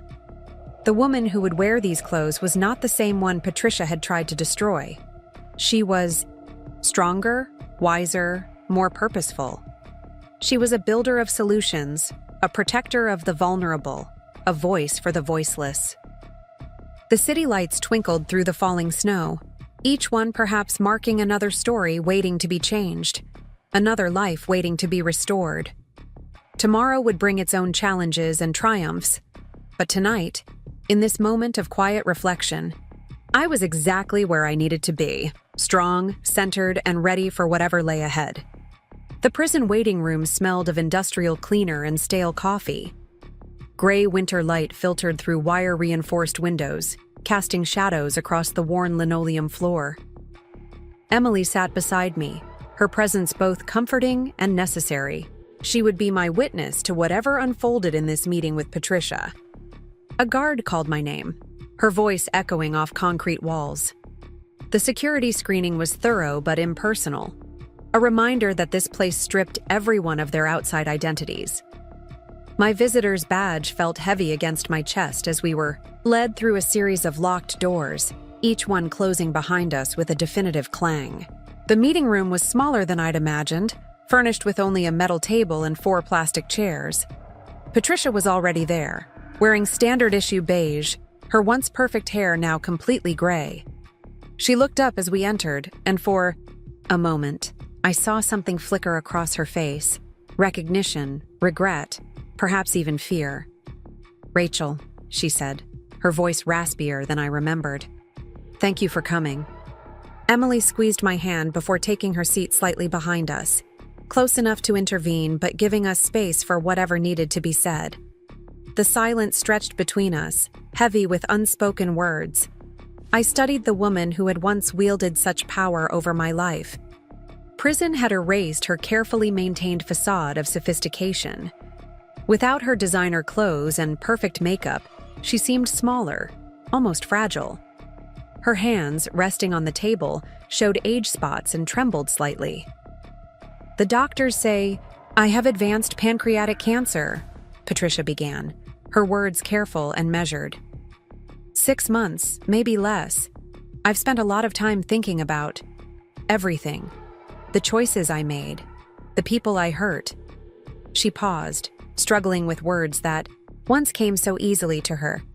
"I've watched you, you know. Through the news, through Emily. What you've built." A young guard shifted position by the door, his keys jingling softly. Outside, the muffled sounds of prison life continued. Footsteps, distant voices, the metallic sounds of security, doors. Inside our small room, time seemed suspended as Patricia gathered her thoughts. "I never expected you to survive what I did to you," she continued, her voice barely above a whisper. "Let alone thrive, create something meaningful, help others. I thought I was so clever, so powerful. But you turned my worst actions into something remarkable." The words hung in the air between us. I could feel Emily's tension behind. Me could sense her readiness to step in if needed. But this moment belonged to me, and I knew exactly what I wanted to say. "I didn't come here for your approval, Patricia," I said, my voice steady, "or your admiration, or even your remorse. I came because I wanted you to see me, really see me. Not as your victim, not as Daniel's ex-wife, but as who I am now. Someone who took everything you tried to destroy and built something stronger." Patricia's hands clenched on the table, her knuckles white. "I know," she replied. "That's why I asked you to come. I needed to see it for myself, to understand how someone could rise above such calculated cruelty." She looked down at her hands, then back at my face.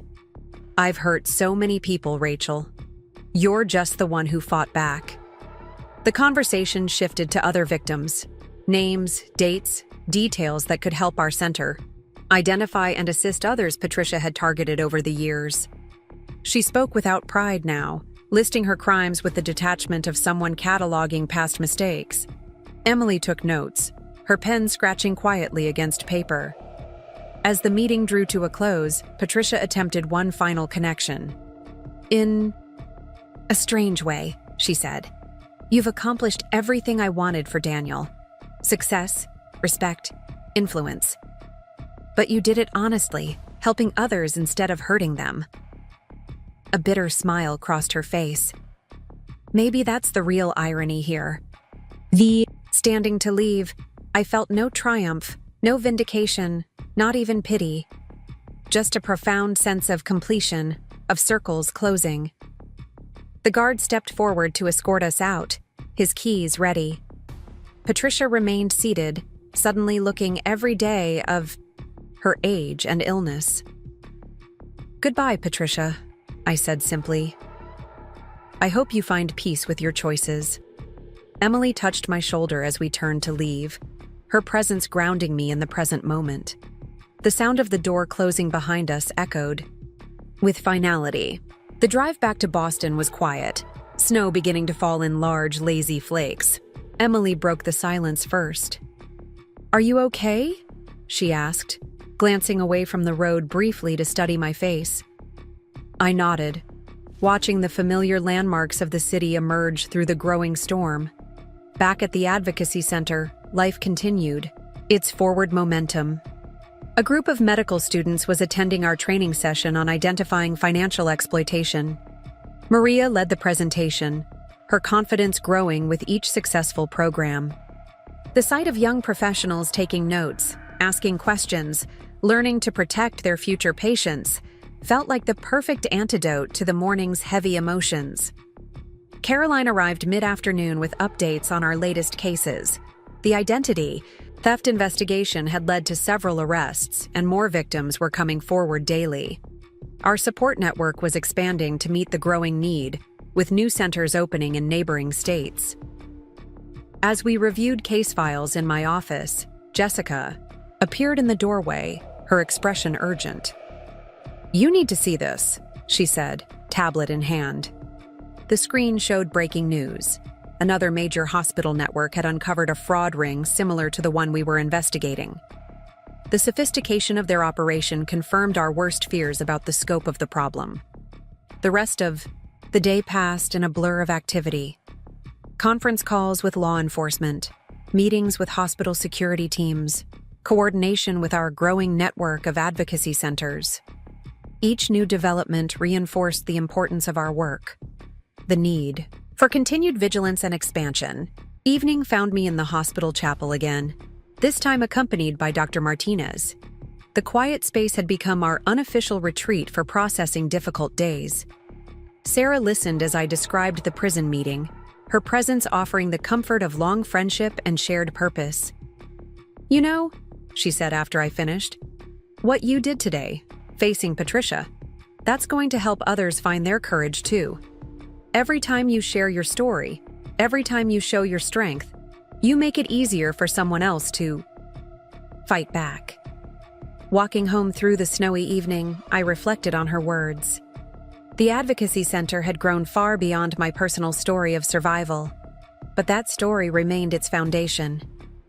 Each new case, each victim who found their way to us, connected back to that moment of vulnerability and the strength that grew from it.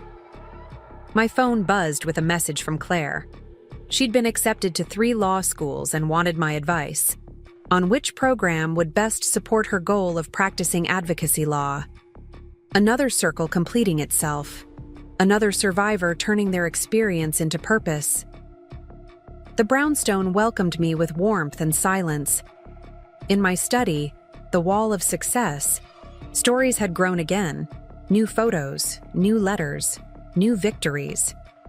Each one represented a life redirected from victim to survivor, from powerless to powerful. The sight filled me with renewed energy despite the day's emotional drain. A late-night email arrived from Senator Maxwell's office. The congressional hearing was scheduled for next month. Our testimony would be crucial in pushing through new federal protections for vulnerable patients. The scope of potential change was both exciting and daunting. As I prepared for bed, my phone lit up with one final message from Daniel. "Emily told me about today," he wrote. "I'm sorry I never had your courage." The words sparked no pain, no regret, just quiet acknowledgement of growth and change. I left the message unanswered, another chapter quietly closing. Sleep came easily that night, untroubled by the ghosts of past betrayals. Tomorrow would bring new challenges, new stories, new opportunities to create change. But tonight, in the peaceful darkness of my home, I felt the full circle of my journey, from victim to survivor to advocate to leader. The snow continued falling outside, coating the city in fresh possibility. Somewhere out there, others were facing their own moments of crisis, their own battles for justice. Because of what we'd built, they wouldn't have to fight alone. That knowledge made every step of this journey, even today's difficult reunion, worthwhile. Tomorrow would bring its own challenges and triumphs, but tonight, in this moment of quiet reflection, I was exactly where I needed to be. Strong, centered, and ready for whatever lay ahead. The woman who had lost everything had found something far more valuable: purpose, strength, and the power to create lasting change. Washington, D.C. gleamed under early spring sunshine as I climbed the steps of the Capitol building. The magnitude of the moment wasn't lost on me. Testifying before Congress about patient protection legislation felt worlds away from those dark days in the hospital. Caroline walked beside me, her briefcase containing months of research and documentation that would support our testimony. Inside the historic building, the air hummed with purposeful energy. Congressional staffers hurried through marble hallways, their footsteps echoing off walls that had witnessed centuries of American history. Our small team, including Dr. Martinez and Jessica, followed a young aide to the hearing room. The chamber itself was intimidating. Rich wood paneling, imposing portraits, television cameras positioned strategically around the room. Committee. Members shuffled papers and whispered among themselves as we took our seats at the witness table. Names plaques identified us. Rachel Mitchell, Director of Patient Advocacy Programs; Dr. Sarah Martinez, Chief of Medicine; Caroline Walsh, Legal. Counsel. Chairman Roberts called the hearing to order, his gavel cracked sharp in the hushed room. Today's hearing addresses proposed legislation to protect vulnerable medical patients from financial exploitation. He began. Our first witness is Rachel Mitchell, whose personal experience and subsequent advocacy work have brought this issue to national attention.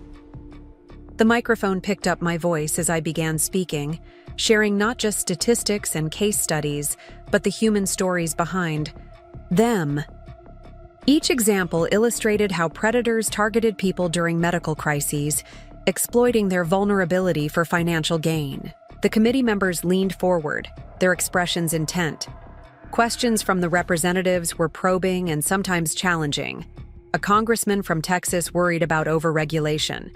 A representative from California wanted details about implementation costs. Each query required careful response, balancing urgency with practicality. During a brief recess, Senator Maxwell approached our table. "You've made quite an impression," she said quietly. Several members who were on the fence are now asking about co-sponsoring the bill. Her words offered hope, but we knew the real battle was still ahead. The afternoon session brought opposition testimony from industry groups concerned about additional regulations. Their arguments were polished, their statistics carefully selected, but they couldn't counter the power of real stories. The elderly man who lost his home while undergoing cancer treatment, the young mother whose identity was stolen during emergency surgery. As the hearing concluded, reporters gathered in the hallway, microphones extended eagerly. James Foster from The Globe was there, along with journalists from major networks. Their questions focused not just on the legislation, but on the broader movement our work had sparked. Back at our hotel that evening, the team gathered in my suite to decompress and strategize. Room service plates littered the coffee table as we discussed next steps. The hearing was just the beginning. Now came the real work of building support and addressing concerns. My phone lit up with a message from Emily. Patricia's condition had worsened. Doctors gave her weeks rather than months. The news stirred complex emotions, but I pushed them aside to focus on our current mission. Some chapters needed to close themselves. Dawn found me unable to sleep, standing at my hotel window watching the capital city wake up. The Washington Monument pierced the pink morning sky like an exclamation point. Below, early joggers circled. The National Mall, their breath visible in the cool spring air. Today's schedule included meetings with key congressional staff members, working to address concerns raised during the hearing. Caroline had prepared detailed responses to every objection, supported by data from our years of advocacy work. Dr. Martinez would handle medical questions, while Jessica focused on implementation logistics. The first meeting, with the House Majority Whip's office, started promisingly. His healthcare policy advisor took copious notes as we outlined how the proposed protections would work within existing hospital systems. The cost-benefit analysis particularly caught their attention. Prevention proved far less expensive than trying to recover stolen assets. Mid-morning brought unexpected support from an influential medical association. Their representative arrived at our temporary office in the Hart Senate building with data showing how financial stress impacted patient recovery rates. Their endorsement would carry significant weight with undecided legislators. Lunch was a working session with Senator Maxwell's team, fine-tuning language to address concerns about implementation. Every word mattered. Too strict, and we'd lose moderate support. Too loose, and the protections would be meaningless. The Senator's legal staff proved invaluable in finding the right balance. A call from the Advocacy Center interrupted our afternoon strategy session. Maria had identified another pattern in recent cases. Predators were adapting to existing protections, finding new ways to exploit vulnerable patients. Her insights would need to be incorporated into the legislative framework. Evening found us at a fundraising dinner hosted by a patient rights organization. The ballroom buzzed with energy as advocates, medical professionals, and politicians mingled. My keynote speech focused on the economic impact of financial exploitation during health crises, numbers that made even skeptical listeners take notice. During the dinner, a senior congressman shared a personal story about his mother's experience with medical identity theft. His vulnerability in telling the story reminded me that these issues crossed all social and economic boundaries. Exploitation didn't discriminate by class or status. Back in my hotel room, I reviewed messages from the Advocacy Center. Grace had handled a difficult case brilliantly, preventing a property theft before it could be completed. Her growth from victim to powerful advocate mirrored my own journey, though each path was unique. A late-night email from Claire contained exciting news. She'd chosen her law school and already lined up a summer internship with a patient advocacy firm. Another survivor turning experience into expertise, pain into purpose. Her determination inspired me to push harder for comprehensive protections.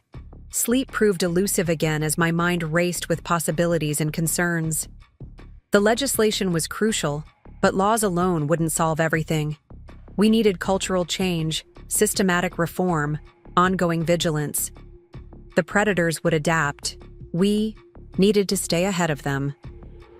Morning brought a series of media interviews, each one an opportunity to build public support for the proposed protections. The stories we shared resonated deeply, generating social media buzz and congressional office calls. Public pressure could make the difference in close votes. Between interviews, Dr. Martinez updated me on a new initiative at the hospital. They were implementing advanced security protocols for patient financial information, creating an extra layer of protection during medical crises. The program would serve as a model for other facilities. Lunch with Caroline focused on expanding our legal team. The growing demand for advocacy services required more specialized attorneys, particularly those familiar with both healthcare and property law. Finding the right people who shared our mission would be crucial. An afternoon meeting with federal prosecutors revealed the expanding scope of medical identity theft networks.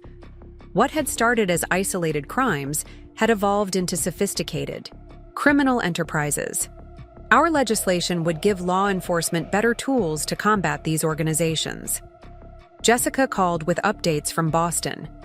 The Advocacy Center had received inquiries from hospitals in Europe and Asia interested in implementing similar protection programs. Our model was going global, adapting to different healthcare systems and legal frameworks. Evening brought a strategy session with grassroots organizers from across the country. Their stories of local advocacy efforts and small victories reminded me that real change happened person by person, community by community. National legislation would support their work, not replace it. A text from Emily arrived as the meeting ended.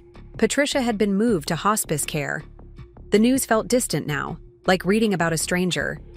My life had moved so far beyond that chapter, focused on creating rather than surviving, building rather than escaping. The hotel bar provided a quiet space for late-night reflection. Tomorrow would bring more meetings, more testimonies, more steps toward comprehensive patient protection. The work was exhausting but essential, each small victory contributing to larger change. My phone buzzed with an urgent message from Maria. Another case had come in, this one involving a healthcare worker exploiting patient information. The predators were now coming from inside the system, making our work even more crucial. Each new scheme reinforced the need for stronger protections. Sleep finally came as midnight approached. My dreams filled with images of secure hospitals, protected patients, and advocates standing guard against exploitation. Tomorrow would bring new challenges, but also new opportunities to create lasting change.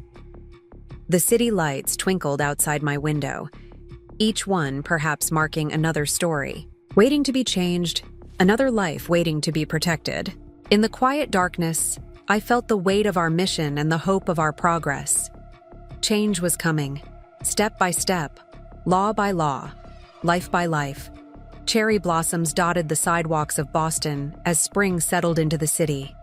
The Advocacy Center buzzed with activity, our expanded team working tirelessly to implement the newly passed federal protections. Each ring of the phone, each email alert, each walk-in client represented another opportunity to put these hard-won safeguards into action. Maria burst into my office, waving a printout from our data analysis team. "We've got something," she announced, spreading the papers across my desk. "A pattern in hospital admissions data that matches our fraud indicators." The numbers told a disturbing story. Someone was using emergency room chaos to access patient financial information. Within hours, our response team assembled in the conference room. Caroline's legal expertise, Dr. Martinez's medical insight, and Jessica's administrative knowledge combined to create a formidable force against exploitation.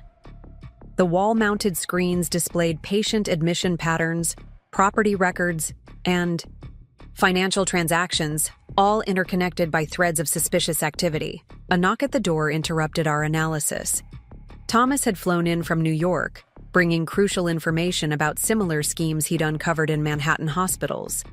His insider knowledge of predator tactics proved invaluable as we mapped out the exploitation network. Grace arrived with lunch for the team, her presence a reminder of why we fought so hard. She'd just finished training another group of peer supporters, expanding our network of survivors helping survivors. The sandwich boxes were barely opened when Senator Maxwell called, wanting updates on how the new legislation was working in practice. As afternoon sun slanted through the office windows, Emily texted an update about Patricia. The hospice nurses didn't expect her to last the week. The news landed softly, like the cherry blossoms outside, a natural ending to a complex chapter. My focus remained on the work at hand, protecting others from similar exploitation. Claire called from law school, excited about a case study she was developing based on our recent victories. Her professor wanted to use our advocacy model as an example of systemic change through grassroots action. The enthusiasm in her voice reminded me how far we'd come from those dark early days. A new client arrived just before closing, an elderly man named Frank, clutching medical bills and property documents. His hands trembled as he described how his nephew had pressured him to sign papers during cancer treatment. The familiar pattern sparked immediate action from our team. Evening found me reviewing security footage with hospital IT specialists. The emergency room cameras had captured suspicious behavior from a group of individuals posing as medical billing staff. Their sophisticated approach confirmed our fears about evolving predator tactics. Jessica stayed late, helping analyze admission records for potential vulnerabilities. Her promotion to network chief had given us unprecedented access to system-wide data, crucial for identifying exploitation patterns before they could harm patients. Dr. Martinez brought dinner from our favorite Italian place, the aroma of garlic and herbs filling the office as we worked. Between bites of pasta, we strategized about expanding our preventive measures to smaller regional hospitals. The predators were adapting, moving to less protected facilities. A call from James Foster interrupted our planning session. His latest investigation had uncovered links between medical identity theft rings and organized crime syndicates. The scope of exploitation was growing, becoming more sophisticated and dangerous.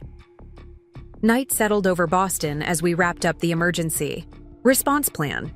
Tomorrow would bring new challenges: implementing additional security protocols, training more staff, coordinating with law enforcement.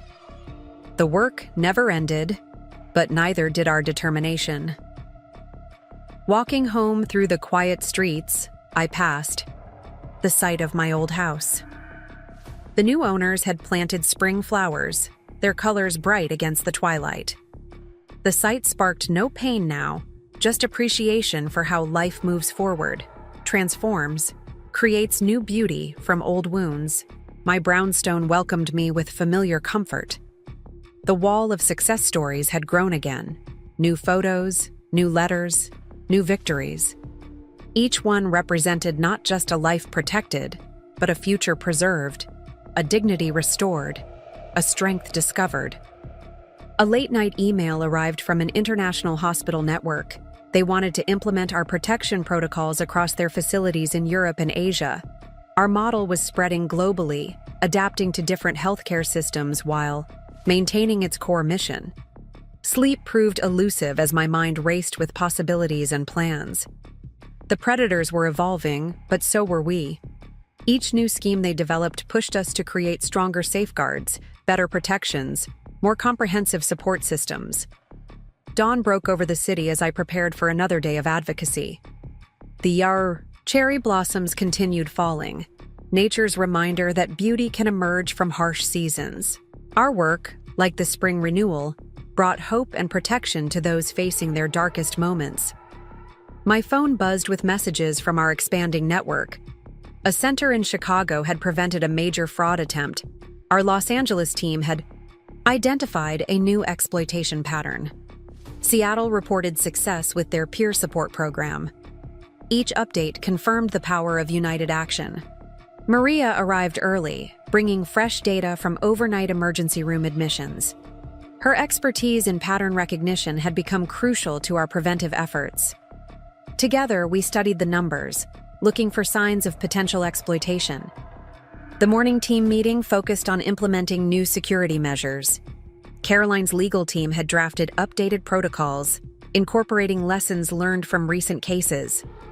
Every adjustment, every improvement, represented another barrier between predators and vulnerable patients.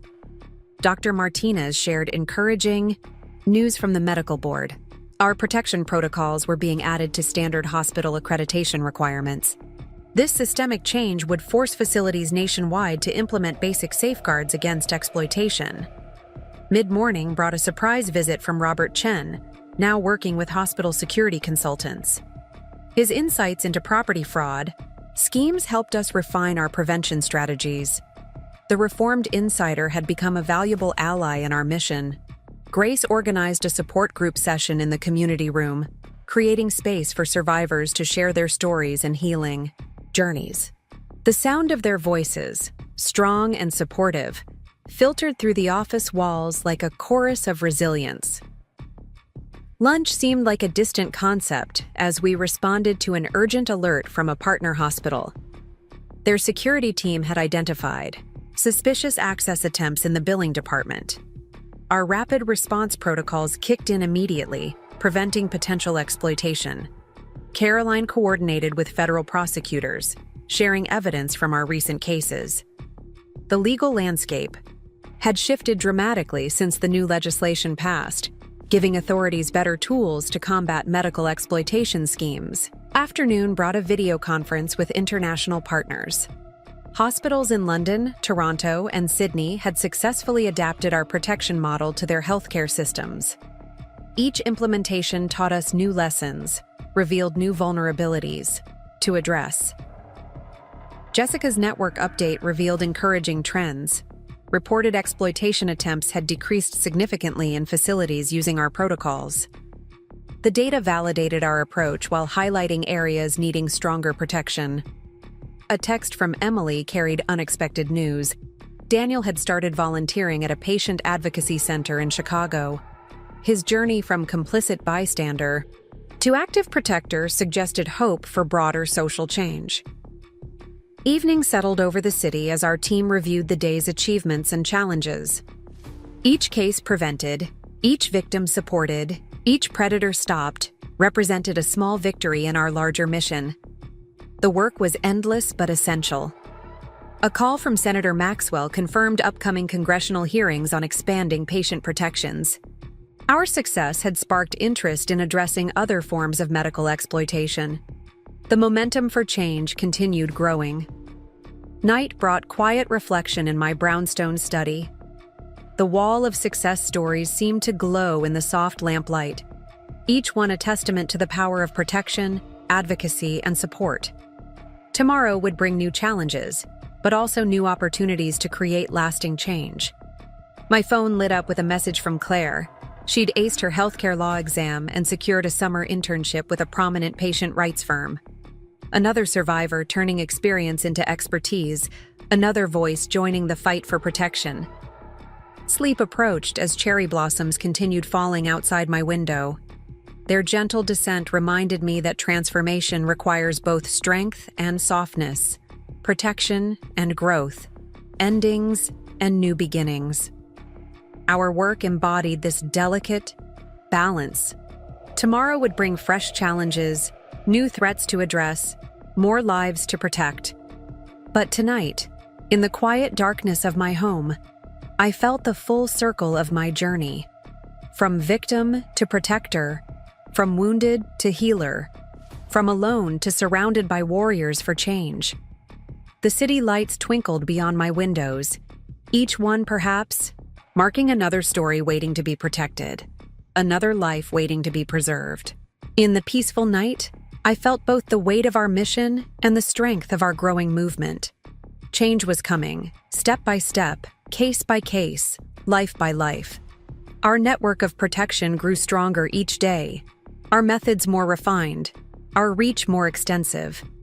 The predators would keep evolving, but so would we, always one step ahead, always ready to guard the vulnerable. The cherry blossoms would continue falling, marking nature's cycle of renewal and growth.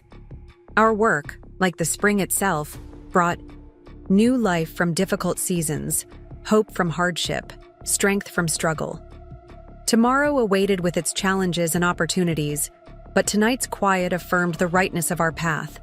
Summer heat shimmered over Boston as I stood at the podium, addressing the National Conference on Patient Protection. The grand ballroom of the Four Seasons buzzed with energy. Advocates, medical professionals, and lawmakers gathered from across the globe.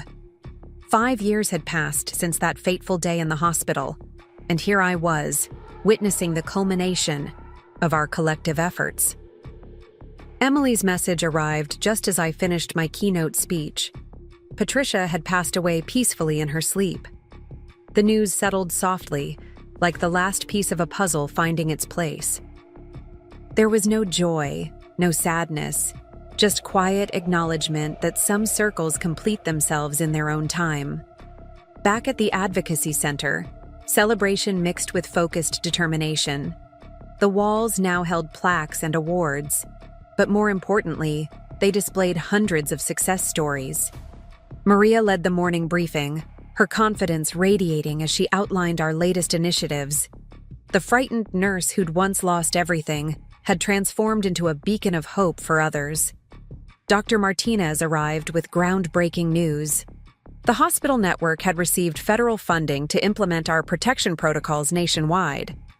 What started in one Boston hospital would soon safeguard patients across America.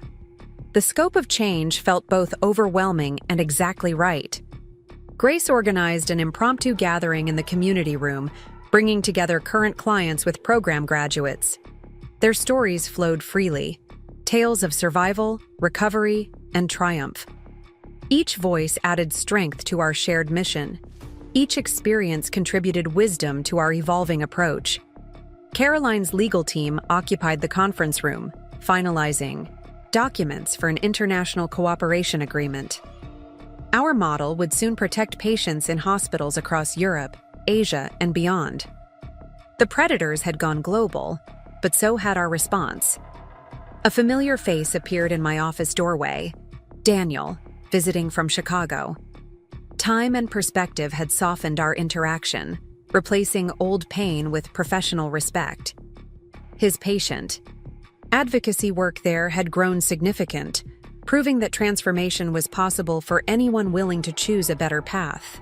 Jessica coordinated with hospital administrators worldwide, her expertise ensuring smooth implementation of our protection protocols.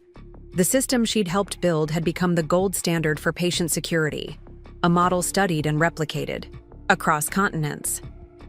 Afternoon sunlight streamed through my office windows as Claire presented her law school thesis, a comprehensive analysis of medical exploitation prevention. Her journey from victim to legal expert embodied everything we fought for. Next month, she'd join our legal team, bringing fresh perspective to our evolving challenges. Thomas called from New York with updates on their latest preventive measures. His network of reformed insiders had become invaluable, helping us stay ahead of emerging exploitation schemes. Each prevented crime represented countless lives protected, futures preserved. The cherry tree I'd planted in the center's courtyard bloomed unexpectedly, out of season. Sometimes beauty emerges at unexpected moments, much like strength often surfaces when we feel most vulnerable. The blossoms reminded me how far we'd come from those dark, early days. Senator Maxwell visited unexpectedly, bringing news of expanded federal protections. Our success had sparked a broader movement, addressing various forms of exploitation during medical crises. The ripples of change continued spreading, touching more lives each day. Evening found me in my brownstone study, reviewing international implementation reports. The wall of success stories had grown so large it now wrapped around corners, each photo and letter representing a life restored, a future reclaimed, a dignity preserved. A text from Emily shared that Patricia's funeral would be small, private. The woman who once wielded such power over my life would depart quietly, her legacy transformed by the positive changes her actions inadvertently sparked. Sometimes light emerges from the darkest shadows. The Advocacy Center's expansion plans lay spread across my desk. New facilities, additional services, enhanced protections. Each page represented hope for countless future clients, each proposal aimed at preventing exploitation before it could begin. Maria's evening update revealed another prevented fraud attempt, our security protocols catching suspicious activity early. The predators kept evolving, but so did we, our methods growing more sophisticated with each challenge. Prevention had become our strongest weapon. Grace's support group celebrated another milestone, their 100th successful intervention. The peer support network had grown beyond our wildest dreams, creating connections that strengthened everyone involved. Together, they formed an unbreakable chain of protection and hope. Night settled over Boston as I prepared for tomorrow's international conference call. Our global network never slept, time zones ensuring constant vigilance against exploitation. Somewhere, always, advocates stood ready to protect the vulnerable. A late message from Claire announced her first solo case victory, preventing a property theft before it could impact her hospitalized client.